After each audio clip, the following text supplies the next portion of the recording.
রহস্য কখনো আলোতে জন্মায় না, রহস্য জন্ম নেয় অন্ধকারে, আর অপেক্ষা করে কারো না কারো সত্য খুঁজে বের করার জন্য।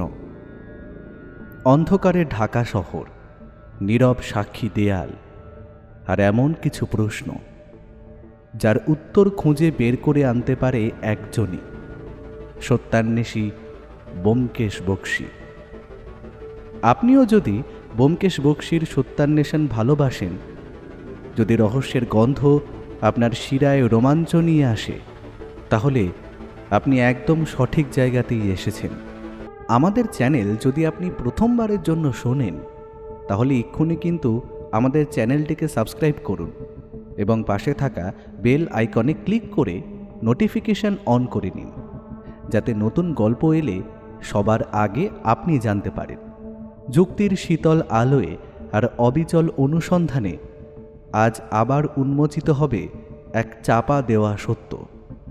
শুনুন মন দিয়ে, কারণ এ শুধু গল্প নয়, এ ব্যোমকেশের এক সত্যান্বেষণ।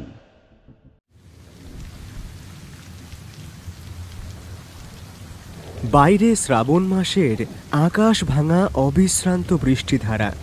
কলকাতার হ্যারিসন রোডের ব্যস্ত রাজপথ আজ জলের নিচে তলিয়ে গিয়েছে, আর সেই বৃষ্টির ঝমঝম শব্দে অন্য সব কোলাহল যেন কোথায় হারিয়ে গিয়েছে। আমাদের এই তিনতলার ঘরটিতে বিকেলের চায়ের আসর আজ একটু দেরি করেই বসল। সম্ভবত নিচে রান্নাঘরে ভিজে কাঠ দিয়ে উনুন ধরাতে গিয়ে পুঁটিরামের বেশ নাজেহাল অবস্থাই হয়েছে। জানলার পাল্লাগুলো যদিও টেনে বন্ধ করা ছিল, কিন্তু বাতাসের দুর্দান্ত ঝাপটা যেন কোনো বাধাই মানছে না। মাঝে মাঝে এই কপাটের ফাঁক গলে বৃষ্টির ঠান্ডা জলের ছাট ঘরের ভেতর ঢুকে পড়ছে এবং ধুলো মাখা কার্পেটের এক কোণ ভিজিয়ে দিয়ে সেখানে এক ভিজে দাগ তৈরি করেছে। ব্যোমকেশ আজ অন্য দিনের তুলনায় অস্বাভাবিক শান্ত। ওর সেই ধারালো বুদ্ধির চঞ্চলতা আজ যেন কোনো গভীর গাম্ভীর্যের আড়ালে ঢাকা পড়েছে। সে আরাম কেদারায় শরীরটা আলগা করে দিয়ে কোনো এক নিগূঢ় চিন্তায় ডুবে আছে। তার আঙুলের ডগায় ধরা একটা আধপোড়া সিগারেট, ওর অগ্রভাগের আগুনের ক্ষীণ আভা ঘরের আবছা অন্ধকারে ধিকি ধিকি জ্বলছে। সিগারেট থেকে বেরিয়ে আসা ধোঁয়ার নীলচে কুণ্ডলিগুলো অলস ভঙ্গিতে সিলিংয়ের দিকে পাক খেয়ে উঠে যাচ্ছে, যেন মনে হচ্ছে ব্যোমকেশের মনের জট পাকানো চিন্তাগুলোই ওই ধোঁয়ার রূপ নিয়ে ওপরে উঠে গিয়ে মিলিয়ে যাচ্ছে। আমি টেবিলের এক কোণে ঝুঁকে পড়ে মাসিক পত্রিকার জন্য একটি গল্প শেষ করার আপ্রাণ চেষ্টা করছিলাম, কিন্তু কলম যেন আজ বড্ড অবাধ্য। সাদা কাগজের ওপর কালির আঁচড়গুলো এগোতে গিয়েও বারবার থমকে যাচ্ছে। ঘরের ভ্যাপসা গরম আর বাইরের সেই একঘেয়ে বৃষ্টির শব্দে মনের মনোযোগ বারবার নষ্ট হয়ে যাচ্ছিল। লেখার ইচ্ছা একবার হারিয়ে ফেললে তাকে আবার খুঁজে পাওয়া যে কত কঠিন হয়, তা আজ আমি হাড়ে হাড়ে টের পাচ্ছিলাম। জানলার কাঁচের গায়ে বৃষ্টির জলের আলপনা আর পাশের কেদারায় বসা ব্যোমকেশের ওই পাথরের মতো নিথর নীরবতা, সব মিলিয়ে ঘরটিতে এক মায়া ভরা রহস্যময় পরিবেশ তৈরি হয়েছে। বেশ কিছুক্ষণ পর দরজায় কড়া নাড়ার শব্দ হলো। হাতে চায়ের সরঞ্জাম নিয়ে ঘরে প্রবেশ করলো পুঁটিরাম। চা আসতে দেরি হওয়ার কারণে তার মুখটা একটু ফ্যাকাশে হয়ে গিয়েছিল, কিন্তু আমরা কেউই কিছু বললাম না। পুঁটিরাম নিঃশব্দে টেবিলের ওপর ধোঁয়া ওঠা চায়ের কাপ দুটো নামিয়ে রেখে যেমন করে এসেছিল তেমনি ছায়ার মতোই ঘর ছেড়ে বেরিয়ে গেল। চায়ের কাপ থেকে গরম ভাপ ওঠার সঙ্গে সঙ্গেই ব্যোমকেশ হঠাৎ নড়ে চড়ে বসল। আরাম কেদারায় তার সেই এলিয়ে দেওয়া শরীরটা যেন এক মুহূর্তের মধ্যে জেগে উঠল। সে টেবিল থেকে নিজের কাপটা তুলে নিয়ে তাতে একটা বড় আর তৃপ্তিদায়ক চুমুক দিল। মনে হলো চায়ের সেই উষ্ণতা তার জমে থাকা চিন্তাগুলোকে যেন সচল করে দিয়েছে। কাপ হাতে নিয়েই সে জানলার সেই ভিজে পাল্লাগুলোর দিকে স্থির দৃষ্টিতে তাকিয়ে রইল। বাইরে অন্ধকারের মধ্যে তখনও বৃষ্টির দাপট চলছে। হঠাৎ এক অদ্ভুত শান্ত কিন্তু গম্ভীর গলায় ও প্রশ্ন করল, অজিত, বৃষ্টির এই একঘেয়ে শব্দে কি পৃথিবীর সব সত্য ঢাকা পড়ে যায়, নাকি এই জলের ধারা সব নোংরা ধুয়ে মুছে আসল সত্যটাকে পরিষ্কার করে বাইরে বের করে আনে? আমি কলম থামিয়ে অবাক হয়ে ওর দিকে তাকালাম। ব্যোমকেশের চোখে তখন এক অদ্ভুত শূন্যতা। তার কথাটার মানে বুঝতে আমার কিছুটা সময় লাগলো। বুঝলাম সে কেবল বাইরের প্রাকৃতিক দৃশ্য দেখছে না, বরং তার মনের ভেতর কোনো এক জটিল রহস্যের জাল কাটানোর চেষ্টা করছে। ওর এই সাধারণ প্রশ্নের আড়ালে যে কোনো বড় রহস্যের ইঙ্গিত লুকিয়ে আছে তা বুঝতে আমার আর বাকি রইল না। গত 3টে দিন ধরে বাড়িতে এক অদ্ভুত নিঃশব্দতা বিরাজ করছে। ব্যোমকেশ আর বৌঠানের মধ্যে কথাবার্তা এক প্রকার বন্ধ বললেই চলে। অথচ আশ্চর্যের বিষয় হলো, ওদের মধ্যে দৃশ্যত কোনো বড়সড় ঝগড়া বা চেঁচামেচি হয়নি। বৌঠান ওর রোজকার অভ্যাস মতো নিয়মিত রান্না করছে, ঘরদোর গুছিয়ে পরিপাটি করে রাখছে এবং সংসারের খুঁটিনাটি সমস্ত দায়িত্বই পালন করছে। কিন্তু সেই কাজের মধ্যে কোথাও যেন প্রাণ নেই। তার সেই চেনা হাসি বা চোখে মুখের চিরকালের সেই প্রসন্নতা আজ একেবারে উধাও। এক গম্ভীর বিষণ্ণতা ওকে আষ্টে পৃষ্ঠে জড়িয়ে ধরেছে যেন। এমনকি আজ দুপুরে খাবারের টেবিলে ব্যোমকেশের পরম প্রিয় মুড়িঘণ্ট রান্না হয়েছিল, কিন্তু ব্যোমকেশের পাতে তা যেন বিষাদ ঠেকল। বৌঠানের হাতের রান্না কখনোই খারাপ হয় না, বরং রান্নায় তার যশ বিদিত। কিন্তু আজ সেই পদে না ছিল লবণের ঠিক, না ছিল সেই পরিচিত স্বাদ। ব্যোমকেশ এক মুঠো মুখে তুলেই বুঝতে পারল, রান্নায় আজ মনের ছোঁয়া নেই, আছে কেবল কর্তব্যের দায়। বৌঠান সামনে দাঁড়িয়ে পরিবেশন করছিল ঠিকই, কিন্তু ওর দৃষ্টি ছিল উদাস। দুজনের মাঝখানে যেন এক অদৃশ্য কাঁচের দেওয়াল দাঁড়িয়ে গিয়েছে, যা দেখা যায় না কিন্তু অনুভব করা যায় প্রতি মুহূর্তে।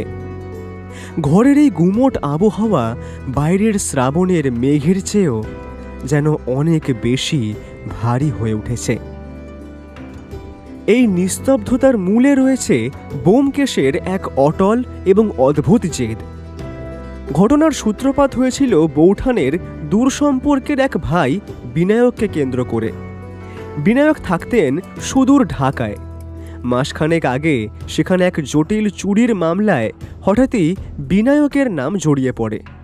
পুলিশ তাকে গ্রেফতার করে থানায় নিয়ে যায় এবং বিচার বিভাগীয় হেফাজতে থাকাকালীন সে কোনোভাবেই জেল থেকে বের হতে পারছিল না। উপায়ন্তর না দেখে লোকচক্ষুর আড়ালে থানা থেকেই সে বৌঠানের কাছে একটি গোপন চিঠি পাঠিয়েছিল। মলিন সেই চিঠিতে বিনায়ক লিখেছিল, আমি এক চরম বিপদে পড়েছি। একটি চুরির মিথ্যে মামলায় আমাকে খুব বাজেভাবে ফাঁসানো হয়েছে। আমি এখন জেলের অন্ধকারে দিন গুনছি। তুই জামাইবাবুকে একটু বল না, তিনি একবার দাঁড়ালে আমাকে নির্দোষ প্রমাণ করে এই বিপদ থেকে ছাড়িয়ে নিয়ে যেতে পারবেন। এতে তোর অভাগা ভাই বিনায়ক। চিঠি পাওয়ার পর থেকেই বৌঠান ব্যাকুল হয়ে উঠেছিল। ও চেয়েছিল ব্যোমকেশ যেন অন্তত একবার ঢাকা গিয়ে মামলাটি নিজের হাতে নেয় এবং তার ভাইকে নির্দোষ প্রমাণ করে ফিরিয়ে আনে। কিন্তু ব্যোমকেশ দমবার পাত্র নয়। সে কলকাতায় বসেই প্রাথমিক কিছু তদন্ত এবং চিঠিপত্র মারফত খোঁজ খবর নিয়ে গম্ভীর মুখে জানিয়ে দিল যে বিনায়ক সম্পূর্ণ নির্দোষ নয়। চুরিতে তার সরাসরি হাত না থাকলেও সে জেনে বুঝে অপরাধীকে সাহায্য করেছে এবং তথ্য গোপন করেছে। ব্যোমকেশ সাফ জানিয়ে দিল, ব্যক্তিগত সম্পর্কের টানে সে ঢাকা গিয়ে সত্যকে আড়াল করতে পারবে না। আইনের চোখে যে অপরাধী তাকে নির্দোষ সাজানো একজন সত্যান্বেষীর পক্ষে অসম্ভব। আইনের মর্যাদা এবং সত্যের আদর্শ বজায় রাখতে ব্যোমকেশ বিন্দুমাত্র নমনীয় হতে রাজি হল না। ফলস্বরূপ কোনো তদবির ছাড়াই আদালতে বিনায়কের বিচার হলো এবং তার জেল হয়ে গেল। এই সত্যের উপাসনা আর জেদের কাছেই যেন আজ ব্যোমকেশ আর বৌঠানের দীর্ঘদিনের মধুর সম্পর্কটা থমকে দাঁড়িয়েছে। বৌঠান ব্যোমকেশের এই কঠোর সত্যের উপাসনাকে কোনোভাবেই মেনে নিতে পারছিল না। তার সহজ সরল মনের যুক্তি ছিল অত্যন্ত স্পষ্ট, যেখানে নিজের পরিবারের সম্মান আর স্নেহের সম্পর্ক জড়িয়ে আছে, সেখানে কি সত্যের চেয়ে একটু মায়া বা মমতা বড় হতে পারত না? আইনের চেয়ে কি রক্তের টান বড় নয়? মনের ভেতরে এই দহন নিয়েই সে গত কয়েকটা দিন পাথরের মতো হয়ে আছে।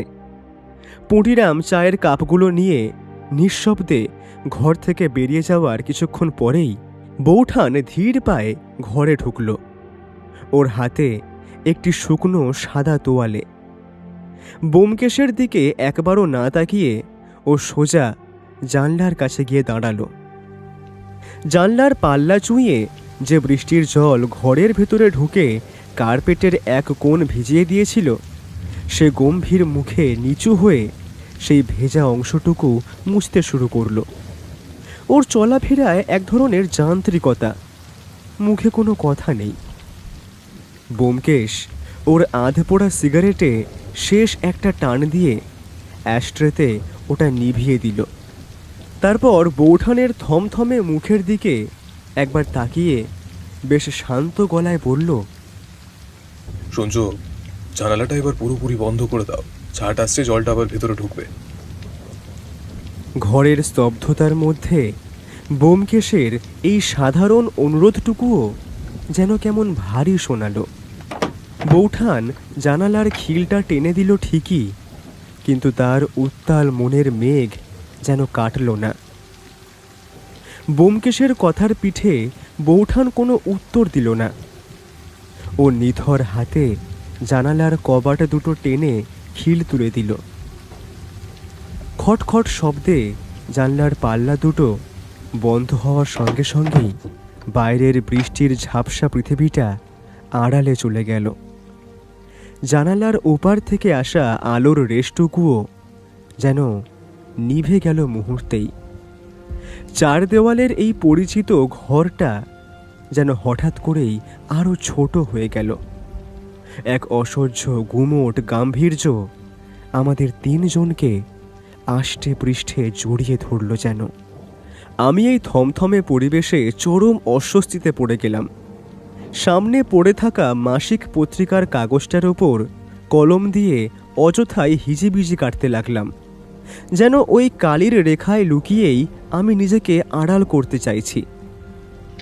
ব্যোমকেশ আবার একটি সিগারেট ধরালো। দেশলাইয়ের কাঠির সেই ছোট্ট আলোয় তার মুখটা একবার উজ্জ্বল হয়ে আবার ঢেকে গেল ছায়ায়। এক মুখ ধোঁয়া ছেড়ে সে অত্যন্ত শান্ত কিন্তু ব্যথিত স্বরে বলল, এই, তুমি কি আজও আমায় ক্ষমা করতে পারলে না? দেখো, আমি তো জেনে বুঝে কোনো অন্যায়ের পক্ষে দাঁড়াতে পারি না। আজ বিনায়ক অপরাধ করেছে বলে আমি তার বিপক্ষে, কিন্তু ভেবে দেখো, কাল যদি আমার পরম বন্ধু অজিতও কোনো অপরাধ করত, তবে কি আমি জেনে শুনে তার অন্যায়ের ঢাল হয়ে দাঁড়াতাম? মোটেই না, তাই না? তুমি কি সত্যিই তাই চাও? তুমি কি চাও তোমার স্বামী সত্যের পথ ছেড়ে মিথ্যের আশ্রয় নিক? অন্যায়কে প্রশ্রয় দেওয়া কি আমার সাজে?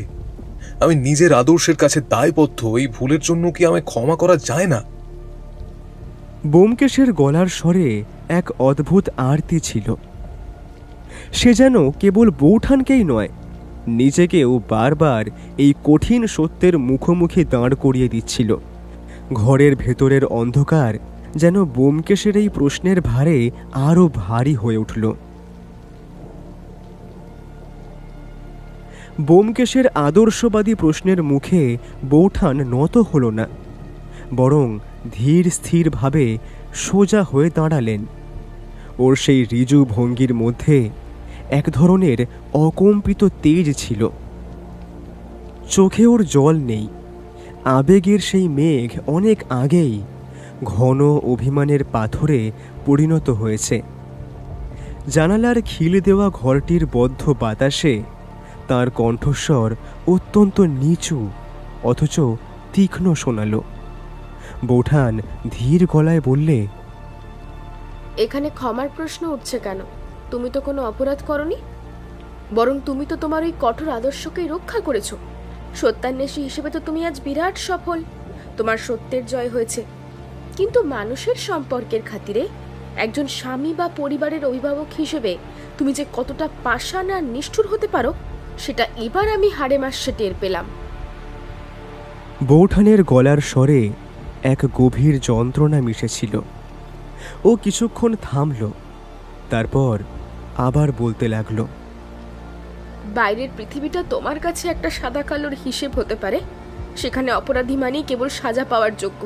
কিন্তু ঘরের মানুষের কাছে যে সম্পর্কের মায়া আর স্নেহের দাবিটুকু থাকে, তোমার ওই সত্যের তরাজু দিয়ে কি আর তা ওজন করা যায় গো?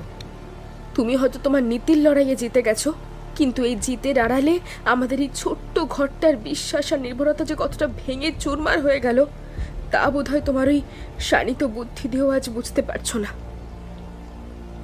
বৌঠানের এই শান্ত কিন্তু মরণান্তিক অভিমান যেন ব্যোমকেশের সমস্ত যুক্তিকে এক নিমেষে ভোঁতা করে দিল। ঘরের গুমোট ভাবটা যেন এবার আরও তীব্র হয়ে উঠল। ব্যোমকেশের আদর্শবাদী মন বৌঠানের এই নিষ্ঠুরতা শব্দটা মেনে নিতে পারল না। ও চেয়ারে সামান্য সোজা হয়ে বসে বাধা দেওয়ার ভঙ্গিতে বলল, নিষ্ঠুরতা নয়, ওটা ছিল বিচার। অপরাধ যেখানে প্রমাণিত সেখানে ব্যক্তিগত মায়ার কোনো স্থান থাকা উচিত নয়। বিচার? বৌঠান এক তীব্র অথচ বিষাদ মাখা হাসি হাসলেন। সেই হাসিতে কোনো আনন্দ ছিল না, ছিল কেবল বুক ফাটা উপহাস। তিনি ব্যোমকেশের চোখের দিকে স্থির দৃষ্টিতে তাকিয়ে বলতে লাগলেন, যে ছেলেটা তার বৃদ্ধা আর অসুস্থ মায়ের চিকিৎসার খরচ জোগাড় করতে না পেরে দিশেহারা হয়ে ভুল পথে পা বাড়িয়েছিল, তাকে তো একটা সংশোধনের সুযোগ দিতে পারতে গো। দেওয়া যেত না? তুমি তো পারতে তাকে আড়াল করে সঠিক পথে ফিরিয়ে আনতে, কিন্তু তা না করে তুমি তাকে পুলিশের হাতে তুলে দিলে। আর সেটা করলে কেবল তোমার এই সত্যের দম্ভ আর সত্যান্বেষীর অহংকার বজায় রাখতে। বিনায়কের মা আজ পক্ষাঘাতগ্রস্ত অবস্থায় বিছানায় পড়ে কাঁদছে, তার সেই কান্নার শব্দ তোমার আদর্শের কানে পৌঁছয়? তার একটাও খবর নিয়েছো তুমি? বৌঠানের এই আর্তনাদ মেশানো অভিযোগে ঘরের পরিবেশ গুমোট হয়ে উঠল। আমি আর নিজেকে সংবরণ করতে পারলাম না। হাতের কলমটা টেবিলের ওপর নামিয়ে রেখে বেশ বিনীত সুরেই বললাম, বৌঠান, ব্যোমকেশ তো আইনের ঊর্ধ্বে নয়। ব্যোমকেশ কেবল নিজের কর্তব্যটাই পালন করেছে। আমার এই মধ্যস্থতা বোধহয় বৌঠানের ক্ষোভকে আরও বাড়িয়ে দিল। ও আমার দিকে এমনভাবে তাকালো যেন আমি এক মস্ত বড় অবিবেচকের মতো কথা বলেছি। ঘরের ভেতরে বৃষ্টির ঝাপসা আলো আর তামাকের ধোঁয়ার মাঝে এক দীর্ঘশ্বাস জমাট বেঁধে রইল। বৌঠান ধীরে ধীরে আমার দিকে মুখ ফেরালো। ওর সেই শান্ত কিন্তু তীক্ষ্ণ দৃষ্টির সামনে আমি মুহূর্তেই সংকুচিত হয়ে গেলাম। ও অত্যন্ত ধীর স্বরে বলতে শুরু করলো, ঠাকুরপো, শেষ পর্যন্ত তুমিও ব্যোমকেশের মতোই ভাবতে শুরু করলে। তোমরা পুরুষ মানুষগুলো না আসলে বড় বেশি হিসেবি। তোমরা কেবল জগতের যাবতীয় সত্যকে সাদা আর কালো এই দুটো স্পষ্ট রঙে ভাগ করে দেখাতে চাও। যেখানে আইন আছে সেখানে তোমরা সাদা দেখো, আর যেখানে আইনের সামান্য বিচ্যুতি ঘটে সেখানে তোমরা কালো ছাড়া আর কিচ্ছু দেখতে পাও না। কিন্তু ঠাকুরপো, মানুষের জীবন তো অঙ্কের খাতা নয় গো, যে কেবল সাদা আর কালো দিয়ে তার বিচার হবে। মানুষের জীবন আসলে একটা ধূসর এলাকা, সেখানে সহস্র রঙের খেলা চলে। দুঃখের বিষয় হলো সেই ধূসরতা বোধহয় তোমার উপন্যাসের পাতাতেও জায়গা পায় না। মানুষের নিরুপায় অবস্থা, তার বাধ্য হওয়া, তার পেছনের চোখের জল, এগুলো কি কেবলই মিথ্যে ঠাকুরপো? মনে রেখো ঠাকুরপো, মায়া আর সত্যের মধ্যে যখন ভীষণ লড়াই বাঁধে, তখন সেই রূঢ় সত্যকে আঁকড়ে না ধরে মায়াকে জয়ী করাই হলো আসল মনুষ্যত্ব। সত্য মানুষকে বিচার করে ঠিকই, কিন্তু মায়া মানুষকে বাঁচিয়ে রাখে। বৌঠানের এই কথাগুলো যেন ঘরের গুমোট বাতাসের বুক চিরে এক অন্য জীবন দর্শনের পথ দেখিয়ে দিল। আমি কোনো উত্তর খুঁজে পেলাম না। আমার কলম কাগজের উপর স্থির হয়ে রইল। ব্যোমকেশও স্তব্ধ হয়ে এক দৃষ্টে শূন্যের দিকে তাকিয়েছিল, যেন বৌঠানের এই মায়া আর মনুষ্যত্বের নতুন সংজ্ঞাটি সে নিজের মনে মেলাবার চেষ্টা করছে। ঘরের নিস্তব্ধতা যেন এবার আরও গভীর আর অর্থবহ হয়ে উঠল। ব্যোমকেশ তার হাতের অর্ধেক পুড়ে যাওয়া সিগারেটটা অ্যাশট্রেতে অত্যন্ত নিপুণভাবে পিষে নিভিয়ে দিল। ঘরের সেই গুমোট নিস্তব্ধতার মাঝে কেবল তামাক পুড়ে যাওয়ার সামান্য খসখসে শব্দটুকুই শোনা গেল। সে ধীরে ধীরে তার আরাম কেদারা থেকে উঠে দাঁড়াল এবং পা টেনে জানালার একেবারে কাছে গিয়ে স্থির হয়ে দাঁড়াল। বাইরে শ্রাবণের অন্ধকার তখন আরো ঘন হয়ে এসেছে। মাঝে মাঝে সেই গাঢ় অন্ধকারের বুক চিরে তীব্র বিজলি চমকে উঠছে, আর সেই মুহূর্তের আলোয় ব্যোমকেশের গম্ভীর মুখটা একবার দেখা দিয়েই আবার ছায়ায় মিলিয়ে যাচ্ছে। সে বাইরে তাকিয়ে অত্যন্ত নিচু কিন্তু দৃঢ় স্বরে বলল, তুমি আমায় ভুল বুঝছো। মায়া যদি সত্যকে পুরোপুরি ঢেকে দেয়, তবে সেই মায়া অমৃত নয়, বরং বিষের মতো কাজ করে। বিনায়ক যে পথে পা বাড়িয়েছিল, সেখানে আবেগ দিয়ে তাকে প্রশ্রয় দেওয়া মানেই তার ধ্বংস ডেকে আনা। যদি আমি তাকে মিথ্যে বলে বাঁচিয়ে আনতাম, তবে কাল সে আরো বড় কোনো অপরাধ করতে দুবার ভাবতো না। তখন হয়তো তাকে বাঁচানোর কোনো পথই খোলা থাকতো না। ব্যোমকেশ খানিক থামল। জানালার কাঁচের ওপর অবিরাম ধারায় বৃষ্টির শব্দ আছড়ে পড়ছে। সে আবার বলতে লাগলো, আমি তাকে পুলিশের হাতে দিয়ে আসলে নিষ্ঠুরতা করিনি, বরং তাকে একটা বড় কোনো সর্বনাশ থেকে রক্ষা করেছি।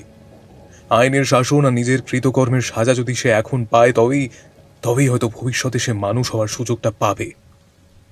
মায়ার চেয়ে সত্য অনেক সময় কঠিন মনে হয় ঠিকই, কিন্তু সেই কঠোরতাই আসলে মানুষকে সঠিক পথ দেখায়। তুমি একটু শান্ত হয়ে এটা বুঝতে চেষ্টা করো। ব্যোমকেশের এই যুক্তিনির্ভর গাম্ভীর্যের সামনে ঘরের পরিবেশ যেন আরো থমথমে হয়ে উঠল। জানালার ওপাশে আকাশের গর্জন আর ঘরের ভেতরের এই অমোঘ সত্য দুটি যেন আজ সমান্তরালভাবে লড়াই করছিল। যুক্তি, তোমার সব কিছুতে ওই কাট্টা খোট্টা যুক্তি। বৌঠানের কণ্ঠস্বরে এবার বাঁধ ভাঙা কান্নার সুর মিশল। তিনি আর নিজেকে ধরে রাখতে পারলেন না। তীব্র যন্ত্রণায় ফেটে পড়ে বললেন, যুক্তি দিয়ে তুমি হয়তো বাড়ির জগৎটা জয় করবে ব্যোমকেশ, কিন্তু আমাদের এই ছোট্ট সংসারটায় যুক্তির চেয়ে ভালোবাসার টান যে অনেক বেশি জরুরি ছিল। তুমি সেটা বুঝলে না। আমার নিজের ভাইটা জেলের অন্ধকারে পড়ছে, আর আমি এই বাড়িতে সুখে বসে তোমার সেবা করছি। এটা ভাবতেও আমার অসহ্য লাগছে। নিজের কাছে নিজেকেই বড় অপরাধী লাগছে আমার। বৌঠান আর এক মুহূর্তও সেখানে দাঁড়ালো না। দ্রুত পায়ে ঘর ছেড়ে বেরিয়ে গেল। ওর চলে যাওয়ার শব্দে ঘরের স্তব্ধতা যেন আগের চেয়েও 1000 গুণ বেশি ভারী হয়ে উঠল। ব্যোমকেশ জানালার পাশে পাথরের মূর্তির মতো স্থির হয়ে দাঁড়িয়ে রইল। বাইরের বিজলির আলোয় দেখলাম তার চোয়াল শক্ত হয়ে আছে। আমি ধীরে ধীরে এগিয়ে গিয়ে ব্যোমকেশের পিঠে হাত রাখলাম। সান্ত্বনার সুরে বললাম, একটু সময় দাও ব্যোমকেশ। ব্যোমকেশ একটা ম্লান হাসি হাসল। সেই হাসিতে কোনো তৃপ্তি ছিল না। সে নিচু স্বরে বলল, না অজিত, এবার বোধহয় ভুলটা আমারই হয়েছে। আমি হয়তো ধ্রুব সত্য খুঁজতে গিয়ে আমার ঘরের মানুষটার মনটাকে হারিয়ে ফেলেছি। আমি কেবল এটাই দেখেছিলাম যে বিনায়ক অপরাধী, কিন্তু এটা দেখতে ভুলে গিয়েছিলাম যে তোমার বৌঠানের কাছে বিনায়ক কোনো অপরাধী নয়, সে ছিল তার এক অসহায় ভাই। রাত গভীর হলো। শ্রাবণের বৃষ্টির বেগ কমার কোনো লক্ষণ নেই, বরং হ্যারিসন রোডের মোড়ে ততক্ষণে থই থই জল জমে গিয়েছে। পুঁটিরাম যথাসময়ে খাবার দিয়ে গিয়েছিল, কিন্তু ডাইনিং টেবিলের কাছে আমরা কেউ ঘেঁষলাম না। ব্যোমকেশ নিজের লাইব্রেরি ঘরে গিয়ে একা অন্ধকারে বসে রইল।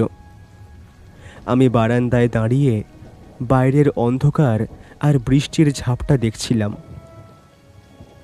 হঠাৎ দেখলাম বৌঠান পা টিপে টিপে ব্যোমকেশের ঘরের দিকে এগিয়ে যাচ্ছে। ওর হাতে এক গ্লাস গরম দুধ আর কিছু ওষুধ। আমি কৌতূহলবশত আড়াল থেকে লক্ষ্য করলাম। বৌঠান ঘরের আলো না জ্বেলেই সেই অন্ধকারের মাঝে ব্যোমকেশের পাশে গিয়ে দাঁড়ালো। ব্যোমকেশ অন্ধকারের মধ্যেই বৌঠানের হাতটা শক্ত করে চেপে ধরল। ওদের মুখ দেখা যাচ্ছিল না ঠিকই, কিন্তু একটা চাপা ফিসফাস আমার কানে এলো। এই নাও, খেয়ে নাও, শরীরটা তো এমনিও ভালো নয় তোমার। বৌঠানের গলার স্বরে এখনো সেই গাম্ভীর্য লেগে আছে ঠিকই, কিন্তু তাতে আগের সেই আগুনের মতো কঠোরতা নেই। সেখানে ঝরে পড়ছে এক ধরনের মমতা। ব্যোমকেশ অস্ফুট স্বরে বলল, আমি কি সত্যি খুব খারাপ মানুষ? বৌঠান কিছুক্ষণ চুপ করে রইল, তারপর ধীরে ধীরে বলল, তুমি খারাপ নও ব্যোমকেশ, তুমি আসলে বড্ড জবরদস্ত সত্যবাদী। আর এই জবরদস্তিতাই মাঝে মাঝে আমাদের মতো সাধারণ মানুষদের কাছে অসহ্য হয়ে ওঠে। তবে পুঁটিরামের কাছে একটা কথা শুনলাম, তুমি নাকি বিনায়কের মায়ের চিকিৎসার জন্য গোপনে 1000 টাকা পাঠিয়েছ। পুঁটিরামের কাছেই নাকি মানি অর্ডার করিয়েছ। ব্যোমকেশ যেন আকাশ থেকে পড়ল। অপ্রস্তুত হয়ে আমতা আমতা করে বলল, ওটা কিছু না, ওটা একটা সামান্য সাহায্য মাত্র। বৌঠান এবার একটু হাসল। সেই হাসিতে বিষাদ থাকলেও তাতে অন্ধকারের মেঘ কেটে যাওয়ার ইঙ্গিত ছিল। ব্যোমকেশ বৌঠানের হাতটা পরম মমতায় নিজের কপালে ঠেকালো। তারপর হালকা কৌতুকের সুরে বলল, সেটা বললে তো আমার ওই কঠোর সত্যান্বেষী ভাবমূর্তিটা এক নিমেষে নষ্ট হয়ে যেত। বাইরে বৃষ্টির সেই উন্মত্ততা এখন আর নেই। আকাশ শান্ত হয়ে ঝিরঝিরে ধারায় ঝরছে। বাড়ির জানালা দিয়ে রাতের আকাশ দেখা না গেলেও এটা স্পষ্ট যে মেঘের আড়ালে চাঁদ ঢাকা পড়ে আছে। তবে বাইরের আকাশের খবর যাই হোক না কেন, আমাদের অন্দরের মেঘটা যে খানিকটা হলেও কেটেছে তা বোঝা যাচ্ছিল। ব্যোমকেশ আর বৌঠানের মধ্যে এই যে মান অভিমান, এর মধ্যে আসলে কোনো পক্ষই জেতেনি, আবার কেউ হারেওনি। আছে শুধু আজীবনের সঙ্গী হিসেবে একে অপরকে নতুন করে চিনে নেওয়ার এক নিরন্তর প্রচেষ্টা। আমি আমার ফেলে রাখা সেই অসমাপ্ত গল্পের পাতায় কলম ছুঁয়ে শেষ লাইনটি লিখলাম, সত্যের পথ বড় পিচ্ছিল, কিন্তু সেই বন্ধুর পথে যদি ভালোবাসার হাত শক্ত করে ধরা থাকে তবে আছাড় খাওয়ার ভয় থাকে না। পরদিন সকালে চা টেবিলে বসে মনেই হলো না যে গত রাতে এখানে কোনো ঝড় বয়ে গিয়েছিল। পরিবেশ আবার আগের মতোই হাসি খুশিতে ভরে উঠল। পুঁটিরাম আজ একটু বেশি কড়া করে চা ফুটিয়েছিল, তাই নিয়ে ব্যোমকেশ আর আমার মধ্যে এক পশলা চটুল তর্কও জমে উঠল। বৌঠান রান্নাঘর থেকে আমাদের উদ্দেশ্য করে বলল, তোমরা এখনকার মতো বৃথা তর্ক থামাও দেখি। আজ সকালে বিশেষ জলখাবার হচ্ছে, লুচি আর আলুর দম। আর শোনো, বিনায়কের মা আজ সকালেই একখানা চিঠি পাঠিয়েছেন।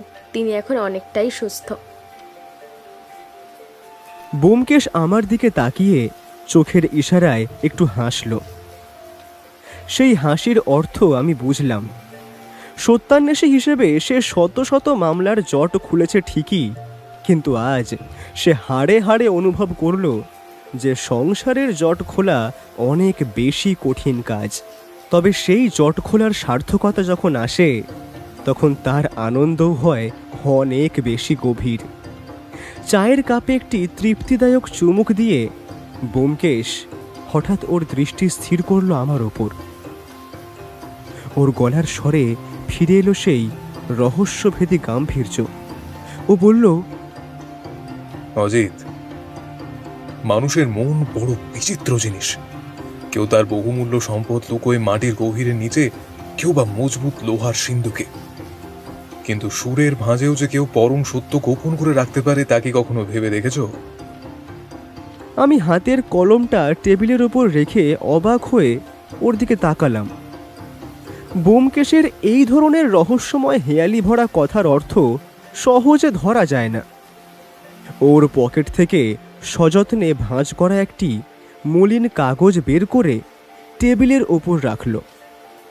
কাগজটি বেশ পুরনো এবং সময়ের প্রভাবে হলদেটে হয়ে গিয়েছে। তাতে কালির কলমে অত্যন্ত নিখুঁতভাবে আঁকা রয়েছে সঙ্গীতের স্বরলিপি। সা রে গা মা এইসব চিরাচরিত বর্ণমালার বাইরেও কিছু অদ্ভুত আর অপরিচিত গাণিতিক চিহ্ন সেখানে ছড়িয়ে ছিটিয়ে রয়েছে। আমি কাগজটা হাতে নিয়ে ঘুরিয়ে ফিরিয়ে দেখলাম, তারপর বললাম, এ তো দেখছি কোনো উচ্চাঙ্গ সঙ্গীতের স্বরলিপি। ভৈরব কিংবা মালকোষ রাগের কোনো বন্দিশ হতে পারে। কিন্তু ব্যোমকেশ, এর মধ্যে রহস্যের কি থাকতে পারে? এ তো এক সাধারণ সঙ্গীত সংগ্রাহকের কাজও হতে পারে। ব্যোমকেশ আমার দিকে তাকিয়ে এক রহস্যময় ভঙ্গি করল, যা দেখে মনে হলো এই সাধারণ স্বরলিপির আড়ালে কোনো এক ভয়ঙ্কর সত্য আত্মগোপন করে আছে। ব্যোমকেশ চায়ের কাপটি নামিয়ে রেখে অত্যন্ত গম্ভীর গলায় বলল, আছে অজিত, এর মধ্যে এক গভীর রহস্য লুকিয়ে আছে। এই জীর্ণ কাগজটা আজ সকালেই এক ভদ্রলোক দিয়ে গিয়েছেন। তিনি হলেন অবিনাশবাবু। পেশায় তিনি একজন দক্ষ বেহালা বাদক। তারই ছোট ভাই সুবিনয়বাবু গত মাসে হঠাৎ হৃদরোগে আক্রান্ত হয়ে মারা গিয়েছেন। সুবিনয়বাবু মানুষটি ছিলেন ভারী অদ্ভুত। সঙ্গীতের প্রতি তার ছিল এক শৌখিন নেশা।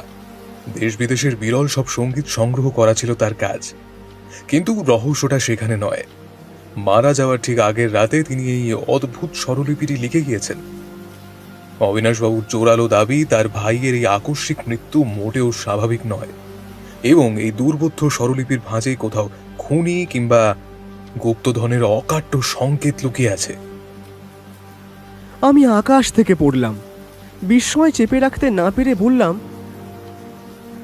স্বরলিপির চিহ্নের মধ্যে খুনি লুকিয়ে আছে? এ তো অবিশ্বাস্য কথা ব্যোমকেশ। ওই অবিনাশবাবু লোকটার কি মাথা খারাপ বা পাগল নাকি? সেটাই এখন খতিয়ে দেখার বিষয় অজিত। ব্যোমকেশ ধীর পায়ে উঠে দাঁড়িয়ে জানালার কাছে গিয়ে দাঁড়ালো। বাইরের ঝিরঝিরে বৃষ্টির দিকে তাকিয়ে সে আবার বলতে শুরু করলো, অবিনাশবাবুর যুক্তি একেবারে উড়িয়ে দেওয়ার মতো নয়। তার মতে সুবিনয়বাবু সেই রাতে কোনো শাস্ত্রীয় রাগিনীর চর্চা করছিলেন না। তিনি আসলে কাগজের ওপর কোনো একটা গাণিতিক সংকেত বা কোড তৈরি করার চেষ্টা করছিলেন। ভালো করে লক্ষ্য করো অজিত, স্বরলিপির মাঝে মাঝে ওই কড়ি মধ্যম আর কোমল নিখাতগুলো যে জায়গায় বসানো হয়েছে, তার উচ্চাঙ্গ সঙ্গীতের কোনো ব্যাকরণই মানে না। কোনো সঙ্গীতজ্ঞের কানে এই সুর বাজলে তা বড়ই কর্কশ আর বেসুরো শোনায়। অর্থাৎ এর উদ্দেশ্য গান নয়, অন্য কিছু। ঠিক সেই মুহূর্তেই আমাদের বাইরের কাঠের সিঁড়িতে ভারী বুটের ধূপধাপ শব্দ শোনা গেল। সিঁড়ি ভেঙে কেউ যেন অত্যন্ত দ্রুত উপরের দিকে উঠে আসছে। দরজায় দুবার সবলে কড়া নাড়ার পর ঘরে প্রবেশ করলেন এক দীর্ঘকায় প্রৌঢ় ভদ্রলোক। তাঁর নাকে মুখে একটা চাপা উত্তেজনা। চোখের মোটা ফ্রেমের চশমাটা কিঞ্চিত বাঁকা হয়ে আছে। পরনে সাধারণ সাদা ধুতি আর পাঞ্জাবি থাকলেও বাইরের বৃষ্টির তোড়ে তার চাদরের এক পাশ সপ করে ভিজছে। ব্যোমকেশ বিন্দুমাত্র বিচলিত না হয়ে এগিয়ে গিয়ে তাকে স্বাগত জানালো। আসুন অবিনাশবাবু, আপনার জন্য এতক্ষণ অপেক্ষা করছিলাম, বসুন। অবিনাশবাবু ঘরে ঢুকেই অত্যন্ত ক্লান্ত এবং বিধ্বস্ত অবস্থায় একটি কাঠের চেয়ারে ধপাস করে বসে পড়লেন। তার কপালে বিন্দু বিন্দু ঘাম জমেছে, আর মুখমণ্ডলে এক চরম উদ্বেগের ছায়া। তিনি কয়েক মুহূর্ত সময় নিলেন নিজের শ্বাস গুছিয়ে নিতে। তারপর বেশ আতঙ্কিত স্বরে বলতে শুরু করলেন, ব্যোমকেশবাবু, বিপদে কতটা ঘনীভূত হচ্ছে তা আমি কল্পনাও করতে পারিনি। আর সাত সকালেই আমার বাড়িতে এক দুঃসাহসিক চুরির চেষ্টা হয়েছে। আশ্চর্যের বিষয় হলো, চোর অন্য কোনো দামি জিনিস বা টাকা পয়সায় হাত ছোঁয়ায়নি। শুধু সুবিনয় তার শেষ জীবনে যে পুরনো হারমোনিয়ামটা ব্যবহার করত, তার রিডগুলো কোনো নিষ্ঠুর আক্রোশে ভেঙে একেবারে তছনছ করে দিয়ে পালিয়েছে। ব্যোমকেশের শান্ত চোখের মণি দুটো হঠাৎ এক অদ্ভুত উত্তেজনায় উজ্জ্বল হয়ে উঠল। সে সামনের দিকে সামান্য ঝুঁকে পড়ে অত্যন্ত তীক্ষ্ণ স্বরে প্রশ্ন করল, হারমোনিয়ামের রিড ভেঙেছে? তা সবকটি রিডই কি তারা নষ্ট করে দিয়ে গিয়েছে? অবিনাশবাবু মাথা নেড়ে করুণ স্বরে বললেন, না ব্যোমকেশবাবু, সবকটি নয়, মাত্র কয়েকটা নির্দিষ্ট রিড বেছে বেছে ভেঙে ফেলা হয়েছে। আমি সঙ্গীতের মানুষ হয়েও কিছুতেই মাথায় ঠোকাতে পারছি না যে কেন হারমোনিয়ামের ওপর এমন অহেতুক আক্রোশ দেখানো হলো। ব্যোমকেশ আর এক মুহূর্ত দেরি করল না। সে টেবিলের ড্রয়ার থেকে তার সেই পুরনো আতস কাঁচটি বের করে আনলো এবং হলদেটে স্বরলিপিটার ওপর ঝুঁকে পড়ল। ঘরের ভেতরে তখন এক পিনপতন নিস্তব্ধতা বিরাজ করছে।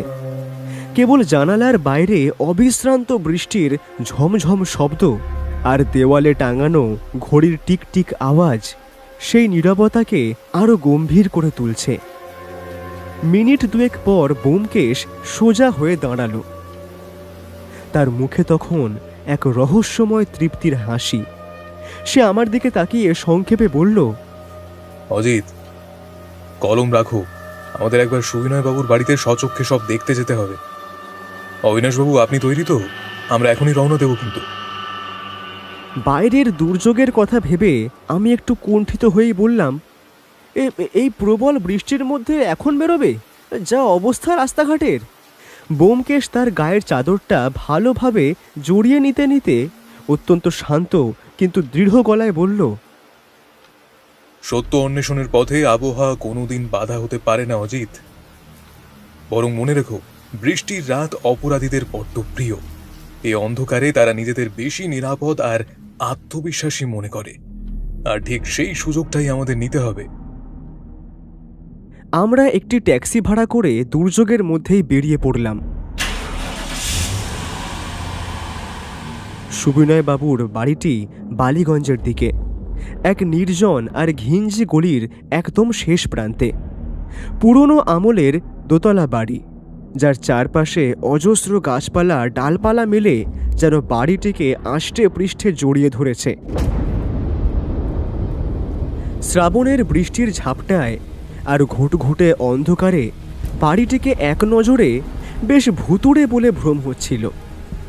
বাড়ির ভেতরে প্রবেশ করতেই এক ধরনের স্যাঁতস্যাঁতে সোঁদা গন্ধ আর নির্জনতার নিস্তব্ধতা আমাদের অভ্যর্থনা জানালো। আমরা সরাসরি উপরের তলায় সুবিনয় বাবুর পড়ার ঘরে গিয়ে ঢুকলাম।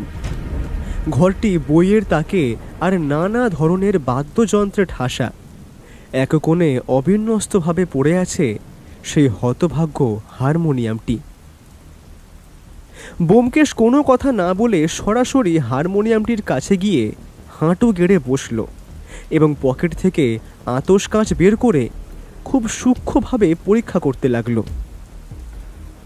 সে লক্ষ্য করল চোর অত্যন্ত নিষ্ঠুরভাবে কেবল পা এবং নি স্বরের রিডগুলোই উপড়ে ফেলেছে। ব্যোমকেশ আপন মনেই গুনগুন করে বলে উঠল,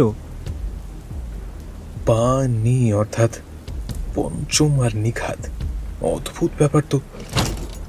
ঠিক সেই মুহূর্তে ঘরের কোণে রাখা একটি ভারী আলমারির আড়াল থেকে একটি শব্দ হলো, যেন কোনো ভারী বস্তু মেঝের ওপর পড়ে গেল। ব্যোমকেশ মুহূর্তের মধ্যে সজাগ হয়ে পকেট থেকে শক্তিশালী টর্চটা বের করে সেদিকে আলো ফেলল। আমরা সভয়ে দেখলাম পাশের একটি জানালার পাল্লা খোলা, আর তার পর্দাটা ঝোড়ো হাওয়ায় উন্মাদের মতো উড়ছে। আমি কাল বিলম্ব না করে জানলার কাছে দৌড়ে গিয়ে তাকালাম নিচে, কিন্তু ঘুটঘুটে অন্ধকারে বৃষ্টির পর্দার ওপারে কিছুই দেখা গেল না। শুধু নিচের বাগানের নরম কাদার উপর কারো দ্রুত চলে যাওয়ার পায়ের ছাপ স্পষ্ট বোঝা যাচ্ছিল। ব্যোমকেশ ধীর স্বরে বলল, কেউ একজন এতক্ষণ আড়াল থেকে আমাদের উপর নজর রাখছিল অজিত। সে হয়তো ভেবেছিল ওই আসল স্বরলিপিটা এইখানেই কোথাও লুকিয়ে রাখা আছে। অনিমেষ বাবু আতঙ্কে কাঁপতে কাঁপতে বললেন, তাহলে কি আমার ভাইয়ের প্রাণটা এই সামান্য এক টুকরো কাগজের জন্যই গেল? দেখুন, এখনই নিশ্চিত করে কিছু বলা যাচ্ছে না, তবে এই স্বরলিপি কেবল কোনো রাগিনীর সুর নয়, এটি একটি জটিল গাণিতিক ধাঁধা। আচ্ছা অবিনাশবাবু, আপনার ভাই কি গণিত শাস্ত্রের প্রতি বিশেষ অনুরাগী ছিলেন? অবিনাশবাবু ক্ষণিক ভেবে দীর্ঘশ্বাস ফেলে বললেন, হ্যাঁ, সুবিনয় তো কলেজে গণিতই পড়াতো, কিন্তু শেষ দিকে গানের নেশায় সে শিক্ষকতা ছেড়ে দিয়েছিল। ব্যোমকেশের মুখে এক চিলতে জয়ের হাসি ফুটে উঠল। সে বলল, সেটাই আসল চাবিকাঠি। গণিত আর সঙ্গীত যখন হাত মেলায় তখন তৈরি হয় এক নিরেট অভেদ্য দেয়াল, আর সেই দেয়ালের ওপারেই লুকিয়ে আছে প্রকৃত রহস্যের সমাধান। ও স্বরলিপিটির ওপর আঙুল রেখে বলল, এখানে দেখো অজিত, প্রত্যেকটি তালের শেষে একটি করে বিন্দু বসানো আছে। শাস্ত্রীয় সঙ্গীতের তালের শেষে এমন বিন্দুর ব্যবহার ব্যাকরণ বিরুদ্ধ। আসলে এই বিন্দুগুলো কোনো বিশেষ সংখ্যার সংকেত বহন করছে, আর সেই সংখ্যাগুলোই আমাদের নিয়ে যাবে খুনির আসল পরিচয়ের কাছে। রাত তখন প্রায় 10টা। বৃষ্টির তেজ এখন অনেকটাই স্তিমিত হয়ে এসেছে। ব্যোমকেশ জানালার কাছে দাঁড়িয়ে বাইরের সেই অন্ধকার রহস্যময় বাগানের দিকে চেয়ে রইল। তারপর হঠাৎ আমার দিকে ফিরে তীক্ষ্ণ গলায় বলল, অজিত, স্বরলিপির জাল বোনা হয়ে গিয়েছে। এখন আমাদের কাজ হলো মাকড়সাটাকে তার গর্ত থেকে খুঁজে বের করা। কাল সকালেই আমাদের আবার এখানে হাজির হতে হবে। আর হ্যাঁ অবিনাশবাবু, আজ রাতে আপনি আর এই ঘরে শোবেন না। এই ঘরটি যেমন আছে ঠিক তেমনই পড়ে থাক।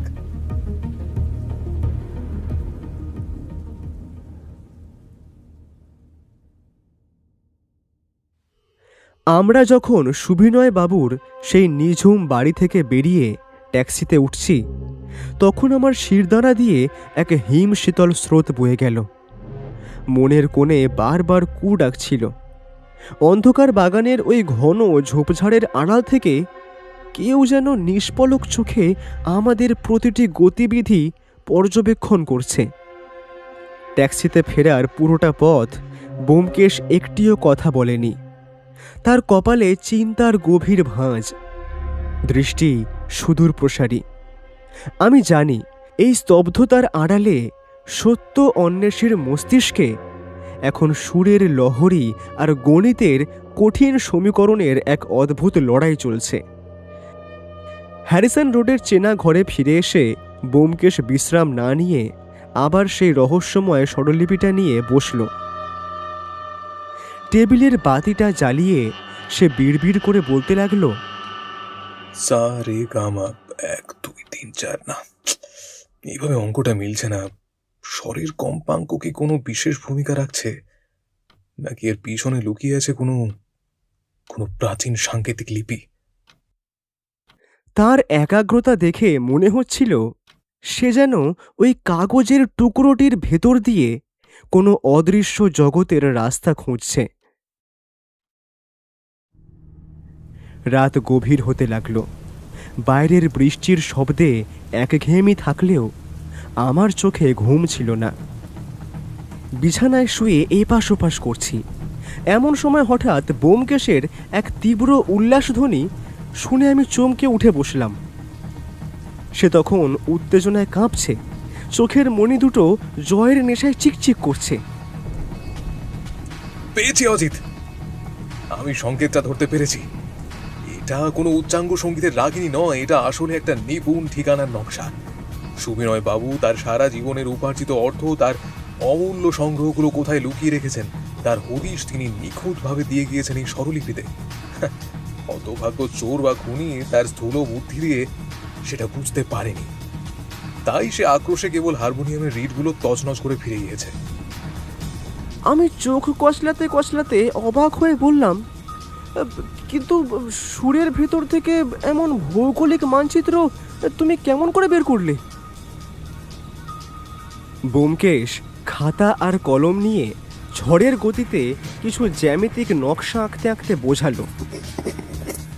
দেখো দেখো, এখানে সঙ্গীতের 7টি স্বর আসলে 7টি দিকের নির্দেশক।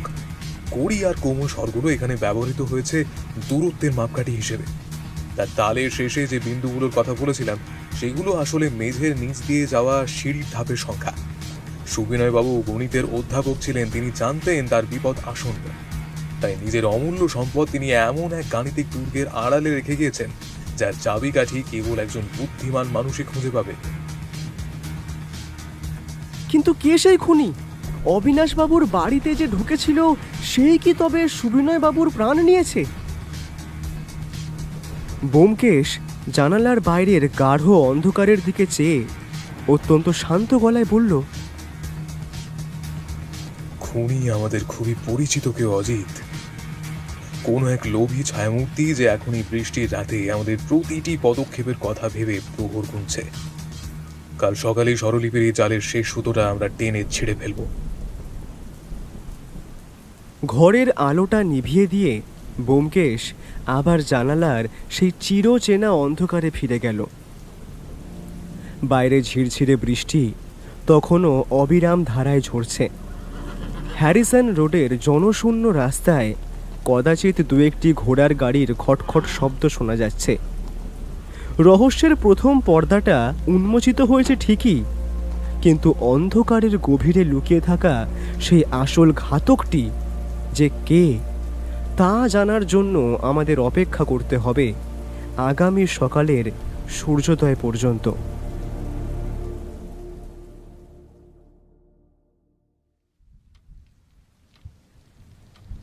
পরদিন সকালে যখন আমার তন্দ্রা ভাঙল, দেখলাম জানালার ওপারে আকাশের মুখ ভার হয়ে আছে। বৃষ্টির সেই উন্মত্ত তোড় এখন অনেকটা কমলেও বাতাসে এক ধরনের স্যাঁতস্যাঁতে ভিজে ভাব লেপ্টে আছে। ততক্ষণে ব্যোমকেশ পরিপাটি হয়ে তৈরি।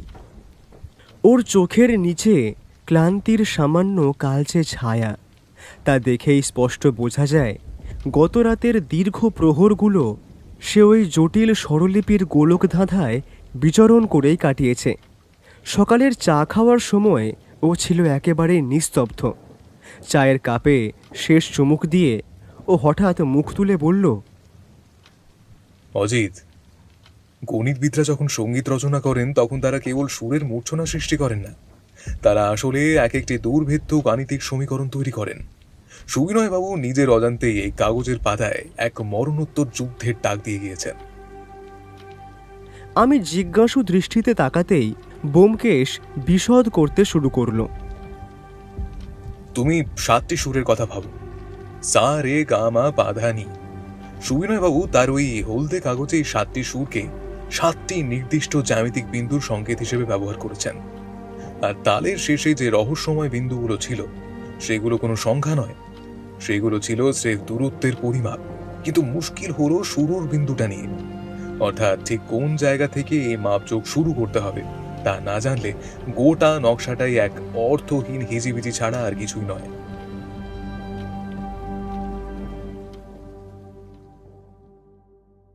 সকাল 10টা নাগাদ আমরা আবার বালিগঞ্জের সেই রহস্য ঘেরা প্রাচীন বাড়িতে গিয়ে পৌঁছালাম। অবিনাশবাবু আমাদের জন্যই উদ্গ্রীব হয়ে অপেক্ষা করছিলেন। তার চোখে মুখে অনিদ্রা আর আতঙ্কের চিহ্ন তখন আরও স্পষ্ট। ব্যোমকেশের নির্দেশেই এই তদন্তে পুলিশকে ডাকা হয়নি। সে চেয়েছিল আগে অপরাধীর মনস্তত্ত্ব আর চালচলনটা নিবিড়ভাবে পর্যবেক্ষণ করতে। আমরা সুবিনয়বাবুর সেই নিঝুম পড়ার ঘরে গিয়ে বসলাম। ব্যোমকেশ আবার নতুন করে ঘরটি পরীক্ষা করতে লাগলো। দেওয়ালের প্রতিটি তাকে থরে থরে সাজানো রাশি রাশি বই, যার অধিকাংশই উচ্চতর গণিত এবং সঙ্গীত তত্ত্বের ওপর লেখা। ঘরের এক কোণে একটি ছোট মেহগনি কাঠের টেবিলের ওপর ধুলো মাখা এক প্রাচীন গ্রামাফোন সগৌরবে দাঁড়িয়ে আছে। ব্যোমকেশ হঠাৎ স্থির হয়ে জিজ্ঞেস করল, অবিনাশবাবু, আপনার ভাইয়ের কি এমন কোনো বিশেষ প্রিয় রাগ ছিল যা তিনি প্রায় গুনগুন করতেন বা রেকর্ডে বাজাতেন? অবিনাশবাবু স্মৃতির পাতা হাতড়ে বললেন, সুবিনয় মালকোষ আর ভৈরব রাগিনী খুব পছন্দ করত। তবে মৃত্যুর ঠিক কয়েকদিন আগে থেকে লক্ষ্য করছিলাম সে একটা পুরনো রেকর্ড বারবার বাজাচ্ছে, কিন্তু রেকর্ডটা যে সে কিসের ছিল তা আমি সঠিকভাবে জানি না। ব্যোমকেশ তৎক্ষণাৎ গ্রামাফোনের পাশের রেকর্ডের তাকগুলো হাতড়াতে শুরু করল।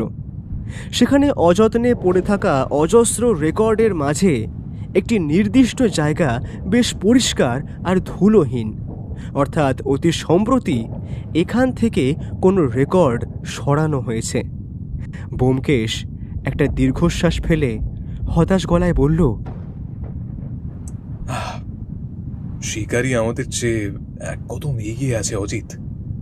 সে হয়তো ইতিমধ্যে আসল রেকর্ডটা সরিয়ে ফেলেছে। ঠিক সেই মুহূর্তেই বাইরের বাগান থেকে একটা কর্কশ শব্দ আমাদের কানে এলো, যেন কেউ শুকনো পাতার উপর দিয়ে খুব দ্রুত আর সন্তর্পণে হেঁটে যাচ্ছে। ব্যোমকেশ ক্ষিপ্র গতিতে জানলার কাছে গিয়ে দাঁড়ালো। নিচের বাগানের এক কোণে দেখা গেল একজন মালি নিচু হয়ে কাজ করছে, কিন্তু সেই মালির চালচলন আর হাবভাব কেমন যেন অস্বাভাবিক। সে মাটির দিকে নিবদ্ধ থাকার চেয়ে চারপাশটা বেশ সতর্কভাবে পর্যবেক্ষণ করছে। ব্যোমকেশ নিচু স্বরে আমাকে নির্দেশ দিল, অজিত, তুমি আর অবিনাশবাবু এখানে বসে গল্প করো। আমি একবার বাগানটা নিচ থেকে ঘুরে আসছি। তবে সাবধান, কেউ যেন টেরও না পায় যে আমি বিশেষ কিছু খুঁজছি। ব্যোমকেশ ঘর থেকে বেরিয়ে যাওয়ার পর আমি আর অবিনাশবাবু নানা বিষয়ে আলাপ শুরু করলাম। অবিনাশবাবু তার ছোট ভাইয়ের কথা বলতে গিয়ে বারবার আবেগপ্রবণ হয়ে পড়ছিলেন। কথায় কথায় জানতে পারলাম সুবিনয়বাবুর একজন সহকারী ছিল ননী গোপাল। সে তার পাণ্ডুলিপি নকল করার কাজ করত, কিন্তু আশ্চর্যের বিষয় হল সুবিনয়বাবুর মৃত্যুর পর থেকেই সেই ননী গোপালের আর কোনো পাত্তা নেই।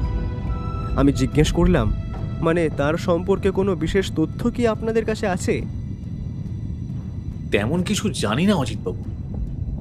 লোকটা ছিল বড্ড কম কথা বলা স্বভাবে, সারাক্ষণ মাথা নিচু করে নিজের কাজে ডুবে থাকত। সুবিনয় তাকে অন্ধের মতো বিশ্বাস করত। প্রায় 1 ঘন্টা পর ব্যোমকেশ ঘরে ফিরে এলো। ওর কপালে চিন্তার রেখাগুলো এখন আগের চেয়েও অনেক বেশি গভীর। ও ঘরে ঢুকেই গম্ভীর গলায় প্রশ্ন করল, অবিনাশবাবু, আপনার ওই মালি কি বাড়িতে নতুন কাজে ঢুকেছে? অবিনাশবাবু আকাশ থেকে পড়লেন। অবাক হয়ে বললেন, না তো ব্যোমকেশবাবু, রামদিন তো এই বাড়িতে আজ প্রায় 10 বছর ধরে বিশ্বস্তভাবে কাজ করছে। কেন বলুন তো, কোনো সমস্যা? ব্যোমকেশ কোনো উত্তর দিল না, শুধু জানলার ওপারে সেই মালির দিকে আরও একবার তীক্ষ্ণ দৃষ্টিতে তাকিয়ে রইল। অবিনাশবাবুর উত্তরের রেশ কাটতে না কাটতেই ব্যোমকেশ অত্যন্ত শান্ত অথচ গম্ভীর গলায় বলল, আমি জানি রামদিন আপনার বহুদিনের পুরনো বৃত্ত, কিন্তু আজ বাগানে যে মানুষটি মালির বেশে ঘোরাফেরা করছে সে অন্তত রামদিন নয়। দূর থেকে তার চালচলন দেখেই আমার খটকা লেগেছিল। তার হাতের তালু আর আঙুলগুলো খেয়াল করেছেন? মালিদের হাত হয় রুক্ষ আর খসখসে, কিন্তু এই লোকটার আঙুলগুলো বড্ড বেশি মসৃণ আর লম্বা, যা কেবল কোনো সূক্ষ্ম কাজের সাথে যুক্ত মানুষেরই হতে পারে। আর তার নজর তো মাটির দিকে নেই বললেই চলে। লোকটা বারবার অত্যন্ত সতর্কভাবে বাগানের উত্তর পূর্ব কোণের ওই প্রাচীন জাম গাছটার দিকে তাকাচ্ছিল, যেন ওই গাছটার আড়ালে কোনো গোপন সত্য তার অপেক্ষায় দাঁড়িয়ে আছে। ব্যোমকেশের এই বিশ্লেষণ শুনে আমার শিরদাঁড়া দিয়ে একটা হিম শীতল স্রোত বয়ে গেল। তার মানে কি খুনি শুধু অপরাধ করেই ক্ষান্ত হয়নি? সে কি এখনও এই নির্জন বাড়ির আশেপাশে আমাদের প্রতিটি পদক্ষেপের ওপর ওত পেতে আছে? ঘরের স্তব্ধতার মাঝে কেবল জানালার বাইরে বাতাসের শন শন শব্দ শোনা যাচ্ছিল। ব্যোমকেশ আবার সেই হলদেটে স্বরলিপিটা ড্রয়ার থেকে বের করে টেবিলের ওপর মেলল। তার চোখ দুটো তখন অদ্ভুত এক সন্ধানী আলোয় জ্বলছে। ও আপন মনেই বিড়বিড় করে বলতে লাগলো, পা এবং নি পঞ্চম আর নিঘাত। হিন্দুস্তানি শাস্ত্রীয় সঙ্গীতে এই স্বর দুটোর গুরুত্ব অপরিসীম। কিন্তু এই বিশেষ স্বরলিপিটিতে একটা অদ্ভুত অসঙ্গতি লক্ষ্য করেছে অজিত। এখানে প্রতিটি পা স্বরটার ওপরে একটা তেরছা টান দেওয়া আছে। সঙ্গীতের ব্যাকরণে এমন চিহ্নের কোনো অস্তিত্বই নেই। ও থামল। তারপর চশমাটা একবার মুছে নিয়ে আবার বলতে শুরু করলো, এই পা কি কোনো নিছক সুর, নাকি এটি কোনো নির্দিষ্ট দিকের সংকেত?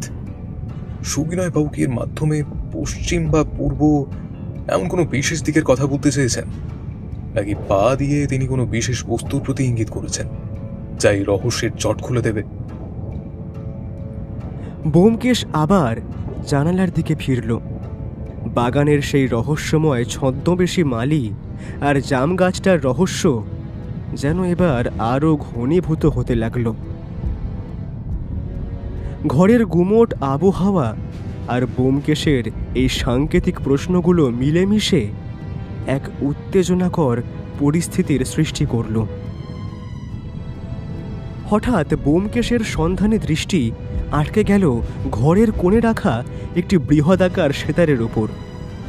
ধুলো মাখা ঘরটিতে একটি কাঁচের আলমারির ভেতর সেতারটি এমনভাবে রাখা ছিল যেন কোনো পবিত্র দেব বিগ্রহ। ব্যোমকেশ ধীর পদে এগিয়ে গিয়ে আলমারির কপাট খুলল। সেতারটি হাতে নিয়ে অতি সন্তর্পণে তারগুলোতে আঙুল ছোঁয়ালো। জং ধরা তারের এক বিষণ্ণ ঝঙ্কার ঘরটিতে প্রতিধ্বনিত হলো। সেতারের তম্বুরার ওপর রূপোর সূক্ষ্ম কাজ করা একটি বিচিত্র নকশা ছিল। ব্যোমকেশ তার পকেট থেকে আতশ কাজটি বের করে সেই নকশার ওপর ঝুঁকতে ঝুঁকতে বলল, অজিত, একবার এদিকে এসো তো, দেখো তো এই কারুকাজটি তোমার চেনা মনে হয় কিনা। আমি বিস্ময়ে বিমূঢ় হয়ে কাছে গিয়ে দাঁড়ালাম। নকশাটি দেখতে ঠিক একটি জালের মতো, যার কেন্দ্রস্থলে একটি ক্ষুদ্র বিন্দু। ব্যোমকেশ সেই হলদেটে স্বরলিপির কাগজটি নকশাটির সমান্তরালে ধরল। আশ্চর্যের বিষয়, স্বরলিপির মাঝে মাঝে যে গোলমেলে বিন্দুগুলো ছিল সেগুলো ঠিক ওই নকশার খাঁজগুলোর সঙ্গে হুবহু মিলে যাচ্ছে। ব্যোমকেশ উত্তেজিত স্বরে বলল, অজিত, রহস্যের আষ্টে পৃষ্ঠে জড়ানো গিঁটগুলো এবার হালকা হতে শুরু করেছে। এই সেতারটি কেবল কোনো বাদ্যযন্ত্র নয়, এটি একটি অদ্ভুত যান্ত্রিক চাবি। সুবিনয় বাবু বড্ড ধুরন্ধর লোক ছিলেন, বুঝলে।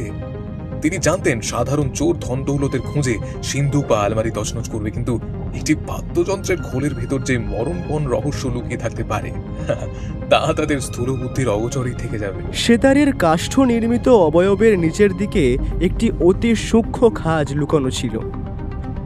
ব্যোমকেশ সেখানে চাপ দিতেই এক মৃদু ক্লিক শব্দে একটি ছোট গোপন খোপ বেরিয়ে এলো। কিন্তু আমাদের বুক ভরা আশা নিমেষেই হতাশায় পরিণত হলো। খোপটি একেবারে শূন্য। সেখানে কোনো মোহর নেই, নেই কোনো হিরে জহরত। অবিনাশবাবু মাথায় হাত দিয়ে ধপাস করে চেয়ারে বসে পড়লেন। করুণ সুরে বললেন, তবে কি সব পরিশ্রম বৃথা গেল ব্যোমকেশ বাবু? চোর কি তবে আগেই সব লুট করে নিয়ে গেছে? ব্যোমকেশ হঠাৎ হো হো করে হেসে উঠল। সেই নিস্তব্ধ থমথমে ঘরে তার অট্টহাসি শুনে আমরা দুজনেই হতভম্ব হয়ে তাকালাম। ব্যোমকেশ হাসি থামিয়ে বলল, না অবিনাশবাবু, চোর কিছুই পায়নি, কারণ সুবিনয় বাবু যা লুকিয়ে রেখেছেন তা কোনো স্থাবর বস্তু নয়, তা হলো একটি অমূল্য তথ্য।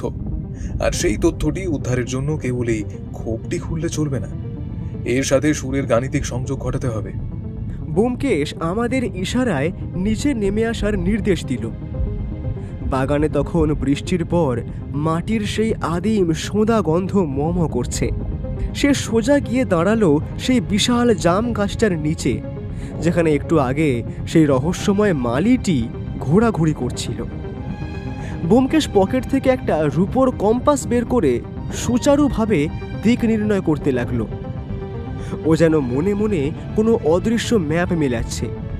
ও বলল, অজিত, এই গাছ থেকে যদি আমরা 7 কদম উত্তর দিকে যাই এবং সেখান থেকে পুনরায় 5 কদম পূর্ব দিকে ঘুরি, তবে আমরা ঠিক একটা নির্দিষ্ট বিন্দুর উপর পৌঁছাবো। স্বরলিপির সেই পা এবং নি স্বরগুলো আসলে এই উত্তর পূর্ব কোণ আর দূরত্বেরই গাণিতিক নির্দেশ দিচ্ছিল। আমরা ব্যোমকেশের নির্দেশিত পথে অতি সাবধানে পা ফেলে ফেলে এগোতে লাগলাম। বাগানের সেই অংশটি বুনো ঝোপঝাড় আর লতা পাতায় অন্ধকার হয়ে আছে। সেখানে পৌঁছে ব্যোমকেশ হাঁটু গেড়ে বসল এবং ঝোপগুলো দুহাতে সরিয়ে নিচু হয়ে মাটি পরীক্ষা করতে লাগলো। হঠাৎ তার আঙুলগুলো কোনো এক কঠিন মসৃণ বস্তুর সংস্পর্শে এসে স্থির হয়ে গেল। কাদা আর শুকনো পাতা সরাতেই বেরিয়ে এলো প্রাচীন পাথরের ফলক, যাতে প্রাচীন কোনো বিলুপ্ত লিপিতে কিছু সাংকেতিক অক্ষর খোদাই করা রয়েছে। ফলকটির ঠিক মাঝখানে একটি ছিদ্র, যা দেখে স্পষ্ট বোঝা যায় সেখানে কোনো বিশেষ চাবি বা দণ্ড প্রবেশ করাবার সংস্থান রয়েছে। ঠিক সেই মুহূর্তেই আমাদের পিছন থেকে একটি গম্ভীর ও কর্কশ কণ্ঠস্বর চাবুকের মতো আছড়ে পড়ল। সরে দাঁড়ান ব্যোমকেশ বাবু, অনেক কসরত করেছেন, আর নয়। আমরা চমকে ফিরে তাকালাম। দেখলাম হাতের মুঠোয় একটি কালো রিভলভার স্থির লক্ষ্য করে দাঁড়িয়ে আছেন এক যুবক। তার পরনে ছেঁড়া মালির পোশাক থাকলেও চোখের মণি দুটোয় এক তীব্র আদিম হিংস্রতা জ্বলছে। এই সেই ছদ্মবেশী কানাই, ওরফে আসল অপরাধী। ব্যোমকেশ বিন্দুমাত্র বিচলিত হলো না, এমনকি তার চোখের পাতাও কাঁপল না। সে অত্যন্ত শান্ত গলায় বলল, ননীগোপাল বাবু, আমি জানতাম আপনি ছায়ার মতো আমাদের অনুসরণ করছেন। সুবিনয় বাবু ব্যক্তিগত সহকারী হয়ে তার আজীবনের গবেষণায় ফলটি আপনি একাই ভোগ করতে চেয়েছিলেন, কিন্তু আপনি কি সত্যি জানেন এই পাষাণ ফলকের নিচে যা রক্ষিত আছে তা আদেও আপনার কোনো জাগতিক কাজে আসবে কিনা? ননীগোপাল দাঁতে দাঁত চেপে হিসহিসে উঠল। মিথ্যে কথা বলে আমাকে ভোলাবার চেষ্টা করবেন না। সুবিনয় বাবু মরার আগে নিজের কানে শুনেছিলেন এখানেই তার পূর্বপুরুষদের গুপ্ত রত্ন ভাণ্ডার আছে। আমি বহু বছর ধরে এই বাড়ির দাসত্ব করেছি শুধু এই দিনটির জন্য। এবার চতুরতা ছেড়ে ওই ছিদ্রের চাবিটা আমার দিকে এগিয়ে দিন। ব্যোমকেশ ধীর লয়ে পকেট থেকে সেই ছোট্ট রূপোর চাবিটা বের করল, যেটা সে অত্যন্ত কৌশলে উদ্ধার করেছিল। সেই চাবিটা ননীগোপালের দিকে অবহেলার ভঙ্গিতে এগিয়ে দিয়ে বলল, এই নিন আপনার কাঙ্ক্ষিত চাবি, আপনার ভাগ্য পরীক্ষা করে দেখুন। তবে একটা সতর্কতা দিয়ে রাখি ননীগোপাল বাবু, সুবিনয় বাবু কিন্তু গণিতবিদ ছিলেন। সুর যদি ভুল হয় তবে তার পরিণাম কিন্তু সঙ্গীতের মতো মধুর হবে না। ননীগোপাল কাঁপা কাঁপা হাতে ব্যোমকেশের বাড়িয়ে দেওয়া চাবিটা গ্রহণ করল। তার চোখে তখন আদিম লালসা আর উন্মাদনার এক বিচিত্র সংমিশ্রণ। সে যখন ধীর পায়ে সেই প্রাচীন পাথরের ফলকটির দিকে এগোচ্ছিল, ব্যোমকেশ হঠাৎ আমার দিকে ফিরে চোখের একটি সূক্ষ্ম সংকেত করল। সেই চাউনি আমি চিনি। বিপদের এক অমোঘ ইঙ্গিত বহন করছিল তার সেই স্থির দৃষ্টি। আমি নিজের অজান্তেই পেশিগুলো শক্ত করে নিলাম। ঠিক সেই মুহূর্তে আকাশের বুক চিরে আবার মেঘের গুরুগম্ভীর গর্জন শোনা গেল। ঝোড়ো হাওয়া যেন হাহাকার করে সুবিনয় বাবুর বাগানের প্রাচীন গাছগুলোর ডালপালা নাড়িয়ে দিয়ে গেল। ননীগোপাল যখন জানু পেতে বসে চাবিটি ওই অন্ধকার ছিদ্রে প্রবেশ করালো, তখন চারপাশের পরিবেশে এক অস্বাভাবিক আর গুমোট নিস্তব্ধতা নেমে এলো। ব্যোমকেশ আমার কানের কাছে মুখ এনে অত্যন্ত নিচু স্বরে সতর্ক করল। অজিত, প্রতিটি সেকেন্ডের জন্য তৈরি থেকো। যে কোনো মুহূর্তে আমাদের ঝাঁপিয়ে পড়তে হবে। এই স্বরলিপির জাল ছেড়ে সত্য বেরিয়ে আসার সময় এবার সমাগত। ননীগোপাল সর্বশক্তি দিয়ে চাবিটা ঘোরালো। মুহূর্তের মধ্যে মাটির গভীর থেকে একটা যান্ত্রিক ঘর ঘর শব্দ শোনা গেল, যেন কোনো প্রাচীন দানব তার ঘুম ভেঙে নড়ে চড়ে বসেছে। কিন্তু পরক্ষণেই পাথরের ফলক থেকে কোনো প্রত্যাশিত রত্নভাণ্ডার বা মোহর বেরিয়ে এলো না। তার বদলে ফলকের গোপন খাঁজগুলো দিয়ে এক অদ্ভুত, অতি সূক্ষ্ম এবং তীব্র শীষ দেওয়ার মতো শব্দ নির্গত হতে শুরু করল। সেই শব্দের তীব্রতা এতই ভয়ানক যে ননীগোপাল যন্ত্রণায় আর্তনাদ করে কানে হাত দিয়ে মাটিতে বসে পড়ল। শব্দের সেই তীব্র কম্পন আমাদের বুকের পাঁজরে হাতুড়ির মতো আঘাত করছিল। মনে হচ্ছিল যেন মাথাটা এক অসহ্য যন্ত্রণায় ফেটে যাবে। ব্যোমকেশ সেই সুযোগটি হারালো না। ননীগোপাল যখন যন্ত্রণায় দিশেহারা, ব্যোমকেশ চিতার মতো ক্ষিপ্রতায় তার উপর ঝাঁপিয়ে পড়ল। ননীগোপালের হাত থেকে রিভলভারটি ছিটকে দূরে কাদার ওপর গিয়ে পড়ল। আমি তৎক্ষণাৎ দৌড়ে গিয়ে ননীগোপালের ওপর চেপে বসলাম এবং তাকে শক্ত করে জাপটে ধরলাম। কিন্তু সেই কান ফাটানো শব্দ থামছিলই না।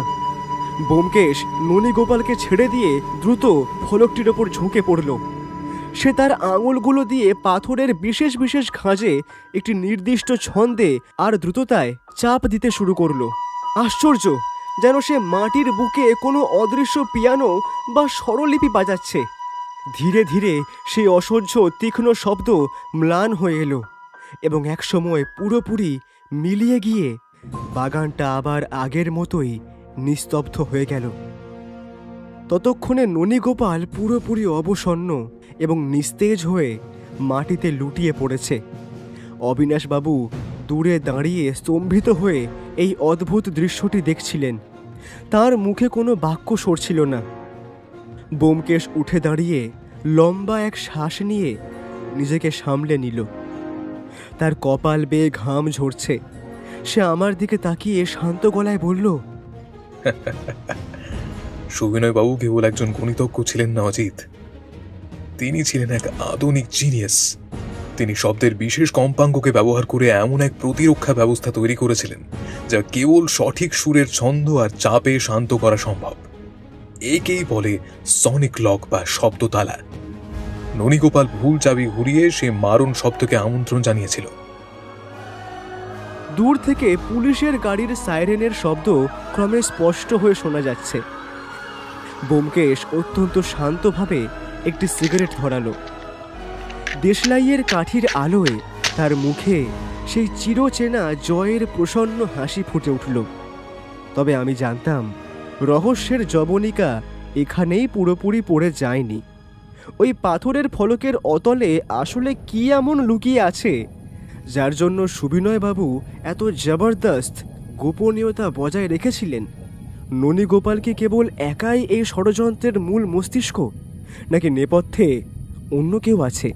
রাতের তিলোত্তমা আবার নিবিড় অন্ধকারে ডুবল, কিন্তু আমাদের চোখের সামনে এখন এক নতুন দিগন্ত উন্মোচিত হতে চলেছে।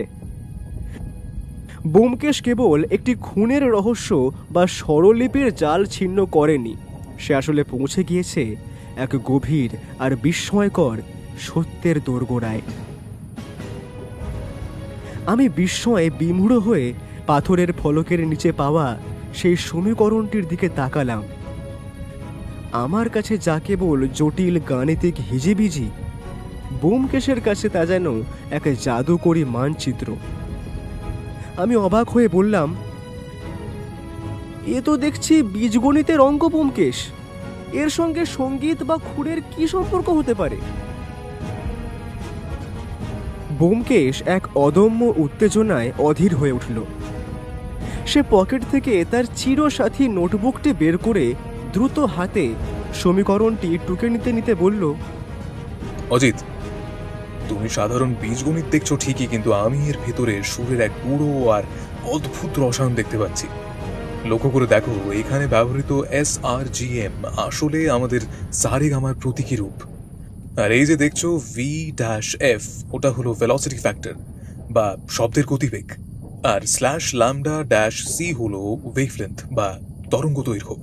সুবিনয় বাবু নিজের মেধায় এমন এক অনন্য সুর তত্ত্ব আবিষ্কার করেছিলেন যা দিয়ে অতি গোপন কোনো তথ্যকে সুরের তরঙ্গের আবহে লুকিয়ে রাখা সম্ভব। আধুনিক বিজ্ঞানের ভাষায় একেই হয়তো বলা হয় অ্যাকোস্টিক এনক্রিপশন বা শাব্দিক সাংকেতিক লিপি। কিন্তু সেই পরম তথ্যটা আসলে কি, আর সেটি বা রক্ষিত আছে কোথায়? আমি ধৈর্য হারিয়ে প্রশ্ন করলাম। ব্যোমকেশ উত্তর না দিয়ে মাটির নিচের সেই গোপন কুঠুরি থেকে উদ্ধার করা জং ধরা টিনের বাক্সটার দিকে হাত বাড়ালো।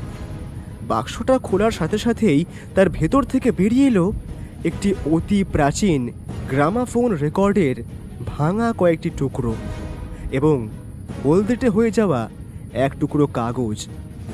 সেই কাগজে কম্পিত হাতে কেবল একটি ঠিকানা লেখা, 40 নম্বর কৈলাস বোস স্ট্রিট, কলকাতা 6। ঠিকানাটির ঠিক নিচেই রহস্যের শেষ বিন্দুটুকু উস্কে দিতে লেখা ছিল, যেখানে সুর স্তব্ধ হয় সেখানেই সত্য কথা কয়। ব্যোমকেশ এক ঝটকায় উঠে দাঁড়ালো। তার শান্ত চোখে এখন ক্ষুধার্ত শিকারী বাঘের সেই অমোঘ দৃষ্টি। সে গম্ভীর স্বরে বলল, অজিত, রাত অনেক হয়েছে জানি, কিন্তু আমাদের হাতে এক পলক সময়ও নেই। ননী গোপাল চুনোপুটি মাত্র। সে ধরা পড়েছে ঠিকই, কিন্তু তার নেপথ্যের রাঘব পোয়াল নিয়োগকর্তারা নিশ্চয়ই হাত গুটিয়ে বসে থাকবে না। তারা হয়তো চতুরতায় আমাদের চেয়েও বলিয়ান এবং ইতিমধ্যেই এই ঠিকানার খোঁজ পেয়ে গিয়েছে। এতক্ষণ স্তব্ধ হয়ে থাকা অবিনাশবাবু বিড়বিড় করে বললেন, কৈলাসপুর স্ট্রিট, ওটা তো আমাদের উত্তর কলকাতার সেই পুরনো পাড়া। এককালে ওখানে আমাদের এক পৈতৃক পুরো বাড়ি ছিল বটে, কিন্তু সে তো বহু বছর ধরে পরিত্যক্ত আর জরাজীর্ণ হয়ে পড়ে আছে। ওখানে সুবিনয় আবার কি গোপন করে আসবে? সেটাই আমাদের আজ রাতেই খুঁজে বের করতে হবে। চলুন অবিনাশবাবু, আজ রাতের ঘুমটা বিসর্জন দিয়ে না হয় আমরা সত্যের মুখোমুখি দাঁড়াই।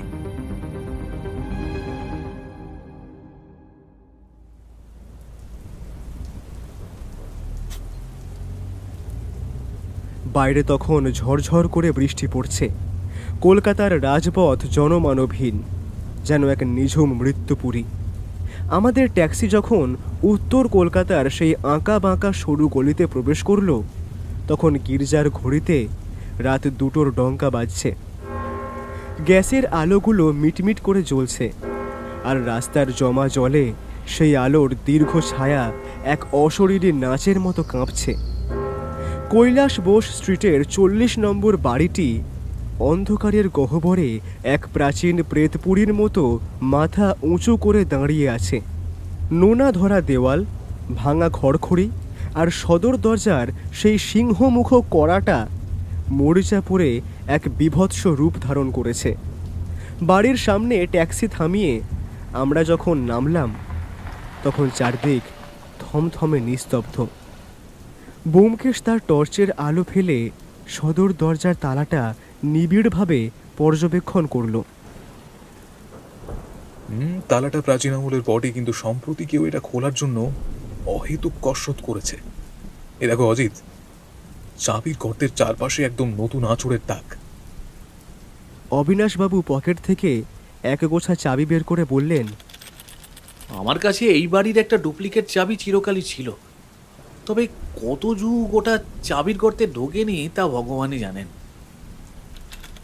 অনেক টানা হ্যাঁচড়ার পর একটা বিটকেল ক্যাঁচ ক্যাঁচ শব্দ করে বিশাল কাঠের দরজাটা খুলল।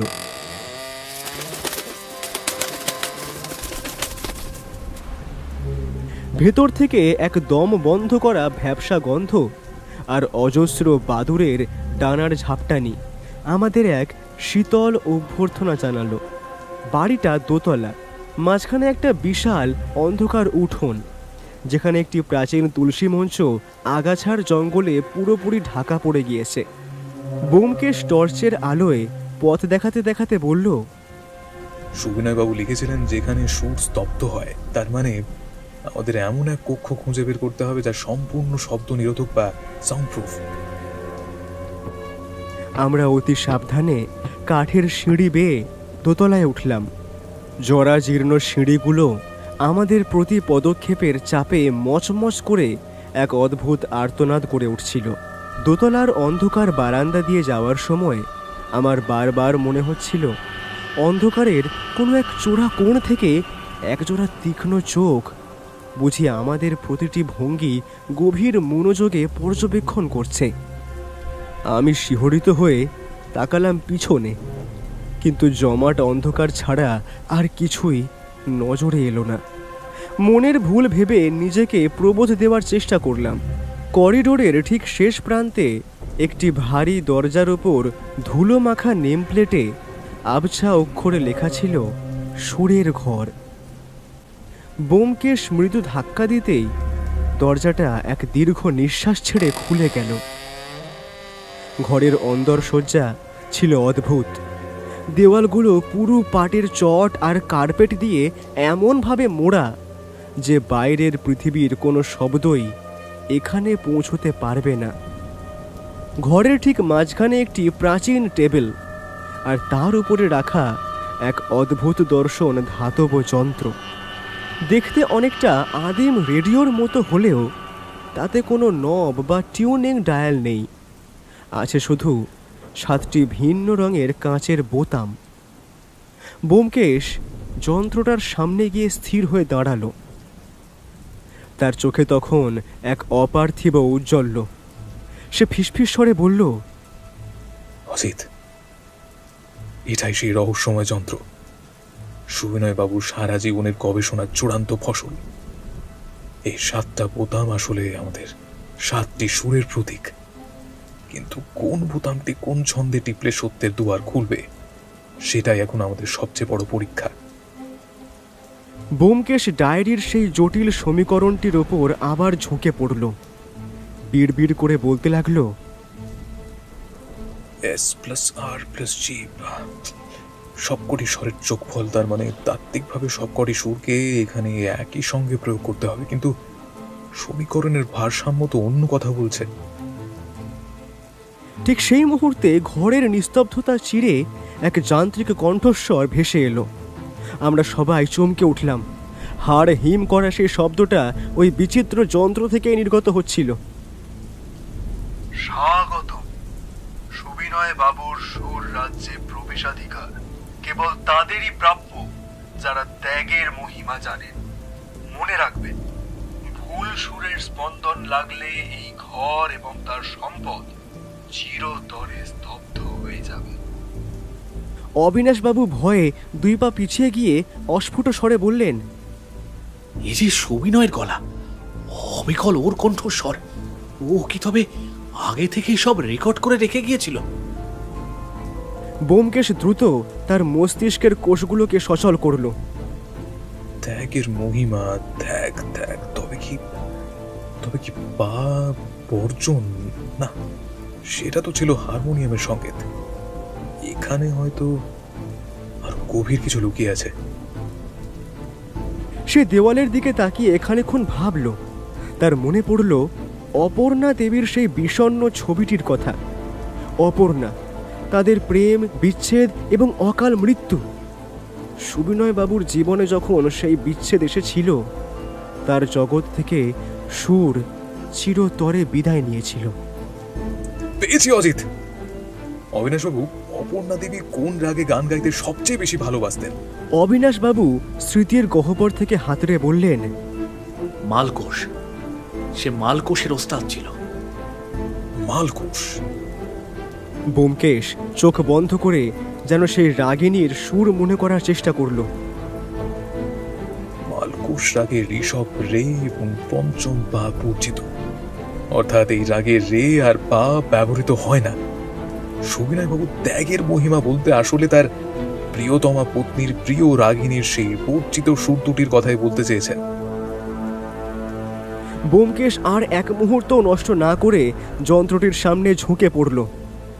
7টি রঙিন বোতামের মধ্যে থেকে সে সা গা মা ধা এবং নি এই 5টি বোতাম শক্ত করে টিপে ধরল এবং রে আর পা এর বোতাম দুটো সে সযত্নে এড়িয়ে গেল।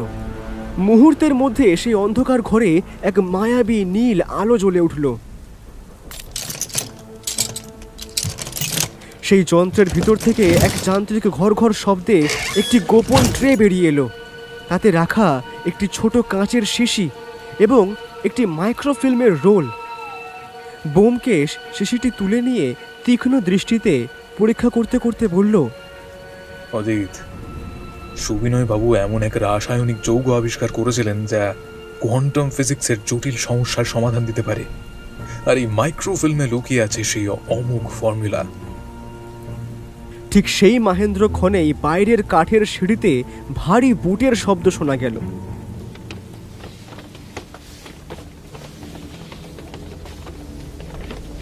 এবার আর কোনো মনের ভুল নয়, স্পষ্টই অনেকগুলো মানুষের পায়ের আওয়াজ দ্রুত ওপরের দিকে উঠে আসছে।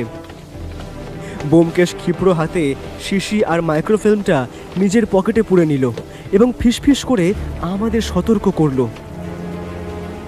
অবিনাশ বাবু, দ্রুত টেবিলের আড়ালে লুকান, যমদূতেরা এসে গিয়েছে। ঘরের দরজায় 3টি দীর্ঘ ছায়া পড়ল। রেইনকোট পরা 3 জন লোক ঘরে ঢুকল। তাদের মুখ কালো মুখোশে ঢাকা এবং হাতে উদ্যত আধুনিক স্বয়ংক্রিয় পিস্তল। মাঝখানের লোকটা ভাঙা ভাঙা বাংলায় ঠান্ডা গলায় বলল, বুদ্ধিমান মানুষেরা কখনো পরের ধনে হাত দেয় না। ওই ফর্মুলা আমাদের হাতে তুলে দিন। ব্যোমকেশ টেবিলের আড়াল থেকে শান্ত অথচ অটল স্বরে উত্তর দিল, পরের ধন? এ তো সুবিনয় বাবুর আজীবন সাধনার ফসল। তা আপনারা কারা? কোনো আন্তর্জাতিক গুপ্তচর সংস্থা নাকি সাধারণ চোর? সেই মুখোশধারী লোকটি ক্রূর হাসিতে ফেটে পড়ল। আমরা কে তা জেনে আপনার প্রয়োজন নেই। আমরা শুধু ওই ফর্মুলাটা চাই। হ্যাঁ, ওটা দিয়ে এমন শব্দ অস্ত্র তৈরি হবে না যা কেবল কম্পনেই, হ্যাঁ কম্পনেই বড় বড় দালান গুড়িয়ে দিতে পারে। সুবিনয় বোকা ছিল, বোকা। সে এর বাণিজ্যিক গুরুত্ব বোঝেনি। ওটা দিয়ে দিন বক্সি সাহেব, নইলে এই সুরের ঘর আপনার চিরস্থায়ী কবরে পরিণত হবে। ব্যোমকেশ ধীর পায়ে টেবিলের আড়াল থেকে বেরিয়ে এলো। তার হাতে ধরা সেই ভাঙা রেকর্ডের এক টুকরো ভাঙা অংশ। সে শান্ত গলায় বলল, আপনারা হয়তো ধ্বংসের অস্ত্র চান, কিন্তু সুবিনয় বাবু চেয়েছিলেন মানব জাতির শান্তি। তিনি জানতেন এই ফর্মুলা ভুল হাতে পড়লে প্রলয় ঘটবে, তাই তিনি এর চাবি রেখে গিয়েছিলেন এক বৈরাগ্য মাখা রাগের মধ্যে। আপনারা তা কখনোই পাবেন না। বাজে কথা রাখুন। লোকটা পিস্তলের ট্রিগারে আঙুল রাখল। ব্যোমকেশ মুহূর্তের মধ্যে হাতের সেই ভাঙা রেকর্ডের টুকরোটি ছুঁড়ে মারল দেওয়ালের পুরনো ফিউজ বক্সের দিকে।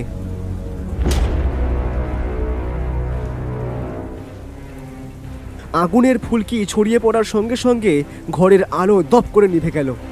অজিত, পালাও! ব্যোমকেশের তীব্র চিৎকার ঘরটিতে প্রতিধ্বনিত হলো। অন্ধকারের মধ্যে শুরু হলো এক মরণপণ লড়াই। আমি অবিনাশ বাবুর হাত ধরে দরজার দিকে ছুটলাম। ব্যোমকেশ অন্ধকারের সুযোগ নিয়ে তাদের উপর ঝাঁপিয়ে পড়ল। পিস্তলের গুলির শব্দ সেই শব্দ নিরোধক ঘরে বহু গুণ বেড়ে আমাদের কানে তালা লাগিয়ে দিচ্ছিল। ব্যোমকেশ জানত এই প্রতিধ্বনি এখন তার সবচেয়ে বড় অস্ত্র। সে দেওয়ালের গায়ে একটি বিশেষ প্যানেলে সজোরে লাথি মারল। সাউন্ড প্রুফিং ব্যবস্থা ভেঙে পড়তেই পিস্তলের গুলির আওয়াজ বিকট হয়ে আততায়ীদের কানে ফিরে এলো। তারা যন্ত্রণায় কুঁকড়ে যেতেই আমরা বারান্দার দিকে দৌড়ে গেলাম। কিন্তু নিচেও শত্রুর লোক মোতায়েন ছিল। আমরা দোতলার বারান্দায় আটকা পড়লাম। সামনে সশস্ত্র শত্রু, পেছনে অন্ধকার মৃত্যু। বোমকেশ হাঁপাচ্ছিল, তার কপালে রক্তের দাগ। সে পকেট থেকে সেই শিশিটি বের করে বারান্দার রেলিংয়ে ধরল। নিচের লোকগুলো তা দেখে চিৎকার করে উঠল। থামুন থামুন, ওটা আমাদের দিয়ে দিন দিন। বোমকেশ এক রহস্যময় হাসি হাসল এবার। তোমরা ভাবছো এই শিশির মধ্যে বিশ্বজয়ের চাবিকাঠি? বেশ, তবে এটাই তোমাদের শেষ ভাবনা হোক। কথাটি শেষ হওয়া মাত্রই সে ওই শিশিটি রেলিং থেকে ছেড়ে দিল। নিচে থাকা লোকটা শিশিটি লুফে নিতে ঝাঁপিয়ে পড়ল, কিন্তু ওই শিশিটি চাতালে আছড়ে পড়ে চূর্ণ বিচূর্ণ হয়ে গেল। ভয়াবহ কোনো বিস্ফোরণের বদলে বাতাসে কেবল গোলাপ জলের মিষ্টি সুবাস ছড়িয়ে পড়ল। আততায়ীরা যখন হতভম্ব, ঠিক তখনই পুলিশের সাইরেন আর বরদাচরণ বাবুর গম্ভীর কণ্ঠস্বর গোটা বাড়ি কাঁপিয়ে দিল। হাতের খেলনা ফেলে দিন মশাই, পুলিশ চারপাশ ঘিরে ফেলেছে। এক নিমেষে পরিস্থিতির আমূল পরিবর্তন ঘটল। দুষ্কৃতীরা পালাবার চেষ্টা করেও পুলিশের জালে আটকা পড়ল। বোমকেশ সিঁড়িতে বসে একটি সিগারেট ধরিয়ে আমার দিকে তাকিয়ে চোখ টিপল। তার পকেটে তখনও সেই আসল মাইক্রোফিল্মটি সুরক্ষিত ছিল। সে ম্লান হেসে বলল, অজিত, সুরের ভাঁজে যেমন সত্য থাকে, তেমনি মায়ার ভাঁজেও সত্যকে আড়াল করতে হয়। বরদাচরণ বাবু হাতকড়া পরানো আসামিদের পুলিশের ভ্যানে তোলার নির্দেশ দিয়ে আমাদের দিকে ফিরে চাইলেন। তার মুখে এক ধরনের তৃপ্তির হাসি। তিনি বললেন, অঙ্কেশ বাবু, আপনার টেলিফোনটা ঠিক সময় পেয়েছিলাম। অনিগোপালকে জেরা করে এই আন্তর্জাতিক চক্রের কথা আমরা আঁচ করতে পেরেছিলাম ঠিকই, তো আপনি যে ঝড়ের বেগে আগেই এখানে পৌঁছে মক্ষম চালটা দেবেন, সেটা কল্পনাও করতে পারিনি। বোমকেশ পোড়ো বাড়ির ধুলো মাখা সিঁড়ি দিয়ে নিচে নেমে এসে শান্ত গলায় বলল, দেরি করলে সুবিনয়বাবু সারা জীবনের সাধনা আর তার শেষ ইচ্ছা কোনোটাই রক্ষা করা যেত না বরদাচরণ বাবু। এরা সামান্য অপরাধী নয়, এরা এক আন্তর্জাতিক মারণাস্ত্র চোরাচালানকারী দলের সক্রিয় সদস্য। সুবিনয়বাবুর অনন্য বৈজ্ঞানিক ফর্মুলা চুরি করে এরা সনিক ওয়েপন বা শব্দ কামান বানাতে চেয়েছিল। এদের নিয়ে যান। আপাতত হাজতের আতিথেয়তায় এদের মুখ থেকে আরও তথ্য বের করা জরুরি। পুলিশের গাড়িগুলো একে একে সাইরেন বাজিয়ে চলে যাওয়ার পর কৈলাস বোস স্ট্রিটের সেই জরাজীর্ণ বাড়িটা আবার গভীর নিস্তব্ধতায় ডুবে গেল। অবিনাশবাবু তখনও উত্তেজনায় কাঁপছেন। তার চোখে মুখে বিস্ময় আর আতঙ্কের ঘোর এখনো কাটেনি। তিনি ফিসফিস করে জিজ্ঞেস করলেন, অঙ্কেশ বাবু, ওই কাঁচের শিশিটা তো নকল ছিল বুঝলাম, কিন্তু সেই আসল ফর্মুলা সুবিনয় যা আঁকলে রেখেছিল, সেটা কি সত্যি ওই মাইক্রোফিল্মের রোলে আছে? বোমকেশ তার পকেটে হাত দিয়ে সেই মূল্যবান রত্নটি অনুভব করল। আগে হ্যাঁ অবিনাশবাবু, সত্যটা এই অতি ক্ষুদ্র ফিল্মের মধ্যেই বন্দী আছে। তবে এই অমুক সত্যের পূর্ণ স্বরূপ উদ্ঘাটনের জন্য আমাদের হ্যারিসন রোডের ল্যাবরেটরিতে ফিরতে হবে। এই ভাঙাচোরা অন্ধকার বাড়িতে যন্ত্রপাতি আর আলোর বড়ই অভাব।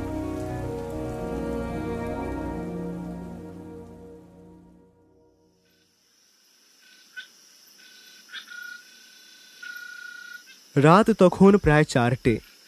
শ্রাবণের অবিরাম বৃষ্টি শেষ পর্যন্ত থেমেছে, তবে আকাশের মেঘ এখনো পুরোপুরি কাটেনি।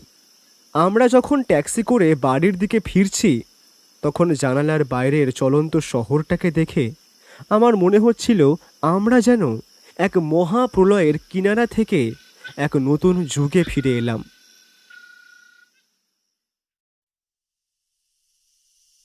পরদিন সকাল 10টা। হ্যারিসন রোডের চেনা ঘরে আজ সোনা রঙা রোদ এসে পড়েছে। বাইরের পৃথিবীর কোলাহল ঘরের জানালায় এসে আছড়ে পড়েছে। বোমকেশ তার প্রজেক্টর আর অনুবীক্ষণ যন্ত্রের সামনে পাথরের মূর্তির মতো বসে আছে। আমি আর অবিনাশবাবু রুদ্ধশ্বাসে তার পেছনে দাঁড়িয়ে। বৌঠান আমাদের জন্য কফি আর জলখাবার রেখে গিয়েছে বটে, কিন্তু উত্তেজনায় কারোরই সেদিকে নজর নেই। ব্যোমকেশ মাইক্রোফিল্মটি সযত্নে প্রজেক্টরে সেট করল। দেওয়ালে টাঙানো সাদা পর্দার ওপর ঝিলিক দিয়ে ফুটে উঠল সুবিনয় বাবুর সুছাদ হাতের লেখা আর কিছু অত্যন্ত জটিল গাণিতিক নকশা। পর্দার ঠিক মাঝখানে একটি শিরোনাম ভেসে উঠল, শব্দ তরঙ্গ দ্বারা ধমনীর অবরোধ বিনাশের পদ্ধতি, সনিক থ্রম্বোলাইসিস। থ্রম্বোলাইসিস? এ তো চিকিৎসার পরিভাষা ব্যোমকেশ। এর অর্থ তো মানুষের রক্তনালীতে জমাট বাঁধা রক্ত গলিয়ে দেওয়া। ঠিক তাই অজিত। সুবিনয়বাবু কোনো মারণাস্ত্র তৈরি করেননি। তিনি উদ্ভাবন করেছিলেন এক যুগান্তকারী জীবনদায়ী প্রযুক্তি। শব্দ তরঙ্গের একটি নির্দিষ্ট কম্পাঙ্ক ব্যবহার করে তিনি চেয়েছিলেন হৃদরোগীর ধমনীর ব্লকেজ বা জমাট রক্ত কোনো কাঁটা ছেঁড়া ছাড়াই গলিয়ে দিতে। পর্দায় যন্ত্রটির গাণিতিক কার্যপ্রণালী ফুটে উঠল। তাতে দেখা গেল মানুষের শরীরের নরম টিস্যু বা হাড়ের বিন্দুমাত্র ক্ষতি না করে কেবল সূক্ষ্ম একটি কম্পাঙ্ক প্রয়োগ করলে তা ধমনীর ভেতরকার পাথর সম বাধাকে চূর্ণ করে দিতে পারে। অবিনাশবাবু হাহাকার করে উঠলেন। হৃদরোগ? সুবিনয় তো সে হৃদরোগেই মারা গেল। ব্যোমকেশ বাবু, যার হাতের মুঠোয় মৃত্যুকে জয় করার এমন জাদুকরী ফর্মুলা ছিল, সে নিজেকে বাঁচালো না কেন? ব্যোমকেশ স্লাইড পরিবর্তন করল। পরের পাতায় সুবিনয় বাবুর একটি হাতে লেখা ব্যক্তিগত নোট ফুটে উঠল। তাতে লেখা ছিল,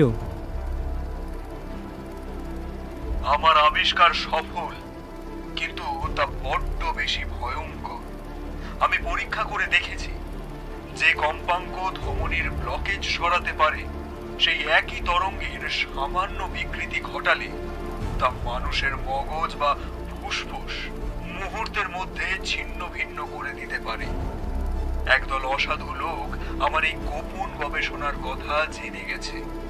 তারা একে আরোগ্যের কাজে নয়, বরং ব্যবহার করতে চায় সনিক ক্যানন হিসেবে। তাই আমি সিদ্ধান্ত নিলাম, এই প্রযুক্তি আমি জগৎকে দেব না। আমার অকাল মৃত্যু হলেও ক্ষতি নেই, কিন্তু বিজ্ঞানের এই মারণ অভিশাপ যেন কোনোদিন নিরপরাধ মানুষের রক্ত না ঝরায়। অবিনাশবাবু কান্নায় ভেঙে পড়লেন। ওরে ওরে হতভাগা ভাই আমার, তুই সত্যের জন্য নিজেকেই তিলে তিলে শেষ করলি, তবু অন্যায়ের সঙ্গে আপোষ করলি না। ব্যোমকেশ কফির কাপে চুমুক দিয়ে জানলার দিকে তাকিয়ে বলল, সুবিনয়বাবু জানতেন তার আয়ু ফুরিয়ে আসছে, তাই তিনি এই অমূল্য জ্ঞানটুকু সম্পূর্ণ ধ্বংস করতে পারেননি। তিনি চেয়েছিলেন যদি ভবিষ্যতে কোনো সৎ ও বুদ্ধিমান মানুষ এই সুরের গোলকধাঁধা ভেদ করতে পারে, তবেই যেন মানবজাতি এর প্রকৃত সুবিধা পায়। আর তাই তিনি সুরের মায়াজালে আর গণিতের চটে ফর্মুলা আগলে রেখেছিলেন। কিন্তু অপর্ণা দেবীর মালকোষ রাগের রেকর্ডটা কেন চাবি হিসেবে ব্যবহার করলেন? ব্যোমকেশ হাসল, তবে সেই হাসিতে বিষাদ মাখানো ছিল। কারণ ওই নির্দিষ্ট রেকর্ডটিতে অপর্ণা দেবীর কণ্ঠস্বরের যে কম্পাঙ্ক বা ফ্রিকোয়েন্সি ছিল, তা ছিল সুবিনয়বাবুর ওই যন্ত্রের একমাত্র নিরাপত্তা চাবি। সুবিনয়বাবু বিশ্বাস করতেন যে সুর ভালোবাসার প্রতীক, সেই সুর দিয়ে কখনো ধ্বংসাত্মক কাজ করা সম্ভব নয়। ননীগোপাল বা ওই দুষ্কৃতীরা ফর্মুলা চুরি করলেও ওই যন্ত্র কোনোদিন চালাতে পারত না, কারণ তাদের কাছে যান্ত্রিক হিসাব থাকলেও অপর্ণার কণ্ঠের সেই আবেগময় কম্পাঙ্ক ছিল না। অবিনাশবাবু চোখের জল মুছে বললেন, ব্যোমকেশ বাবু, আপনি আমার ভাইয়ের মর্যাদা রক্ষা করছেন, কিন্তু এই বিপজ্জনক মাইক্রোফিল্ম নিয়ে আমি এখন কি করব? ব্যোমকেশ সেটি অবিনাশবাবুর হাতে তুলে দিয়ে বলল, নেই অবিনাশবাবু, এটি এখন আপনার উত্তরাধিকার। তবে আমার পরামর্শ হলো আপনি এটি ভারত সরকারের বিজ্ঞান গবেষণা বিভাগের হাতে তুলে দিন। আমি ব্যক্তিগতভাবে ডক্টর মেঘনাথ সাহা বা ডক্টর বোসের সঙ্গে কথা বলব। রাষ্ট্রীয় নিরাপত্তায় থাকলে এর অপব্যবহারের ভয় থাকবে না, আর হয়তো কোনোদিন এই প্রযুক্তিতে হাজার হাজার হৃদরোগীর প্রাণ বেঁচে যাবে। অবিনাশবাবু কৃতজ্ঞতায় ব্যোমকেশের হাত চেপে ধরলেন। আমি তাই করব। সুবিনয় আজ সত্যি শান্তি পাবে। অবিনাশবাবু চলে যাওয়ার পর ঘরটা আবার শান্ত হয়ে এলো। বাইরের রাস্তায় ফেরিওয়ালার হাঁক শোনা যাচ্ছে। দৈনন্দিন কলকাতা তার চিরচেনা ছন্দে মেতে উঠেছে। আমি চেয়ারে হেলান দিয়ে বললাম, উফ, গত 24 ঘন্টায় যা ধকল গিয়েছে, ভাবতে অবাক লাগে যে এক টুকরো গানের স্বরলিপির মধ্যে এত বড় মহাজাগতিক রহস্য লুকিয়ে থাকতে পারে। ব্যোমকেশ জানালার কাছে গিয়ে দাঁড়ালো। আকাশের মেঘ ছিঁড়ে সোনালি রোদ এখন সারা জায়গায় ছড়িয়ে পড়েছে। ও ধীর স্বরে বলল, জানো অজিত, সুবিনয়বাবু প্রমাণ করে দিলেন যে সত্য আসলে নিবারণ নয়, সত্যকে সাজিয়ে নিতে হয়। তিনি সুরের আবরণে সত্যকে এমনভাবে বেঁধেছিলেন যাতে মিথ্যা তার পবিত্রতা নষ্ট না করতে পারে। এইকেই বলে সত্যমেব জয়তে। বৌঠান ঘরের পর্দা সরিয়ে ভেতরে ঢুকে বলল, তোমাদের কি ফিলোসফি ঝাড়া শেষ হয়েছে? এবার উঠে স্নানটা করে এসো। পুঁটিরা মাছ গরম গরম কচুরি নিয়ে এসেছে। ব্যোমকেশ মুচকি হেসে আমার দিকে তাকালো। চলো অজিত, মস্তিষ্কের জ্বর তো অনেক খুললে, এবার উদরের জ্বর ছাড়ানোর পালা। স্বরলিপির সেই গোলকধাঁধা থেকে আমরা বেরিয়ে এসেছি ঠিকই, কিন্তু আমার কানে তখনও সেই মালকোষের বিষণ্ণ আলাপ আর সুবিনয়বাবুর মহান ত্যাগের সুর বাজতে লাগল। শ্রাবণের সেই বৃষ্টি ভেজা রহস্যের রেশ সম্ভবত আমার মনের মণিকোঠায় সারা জীবন থেকে যাবে।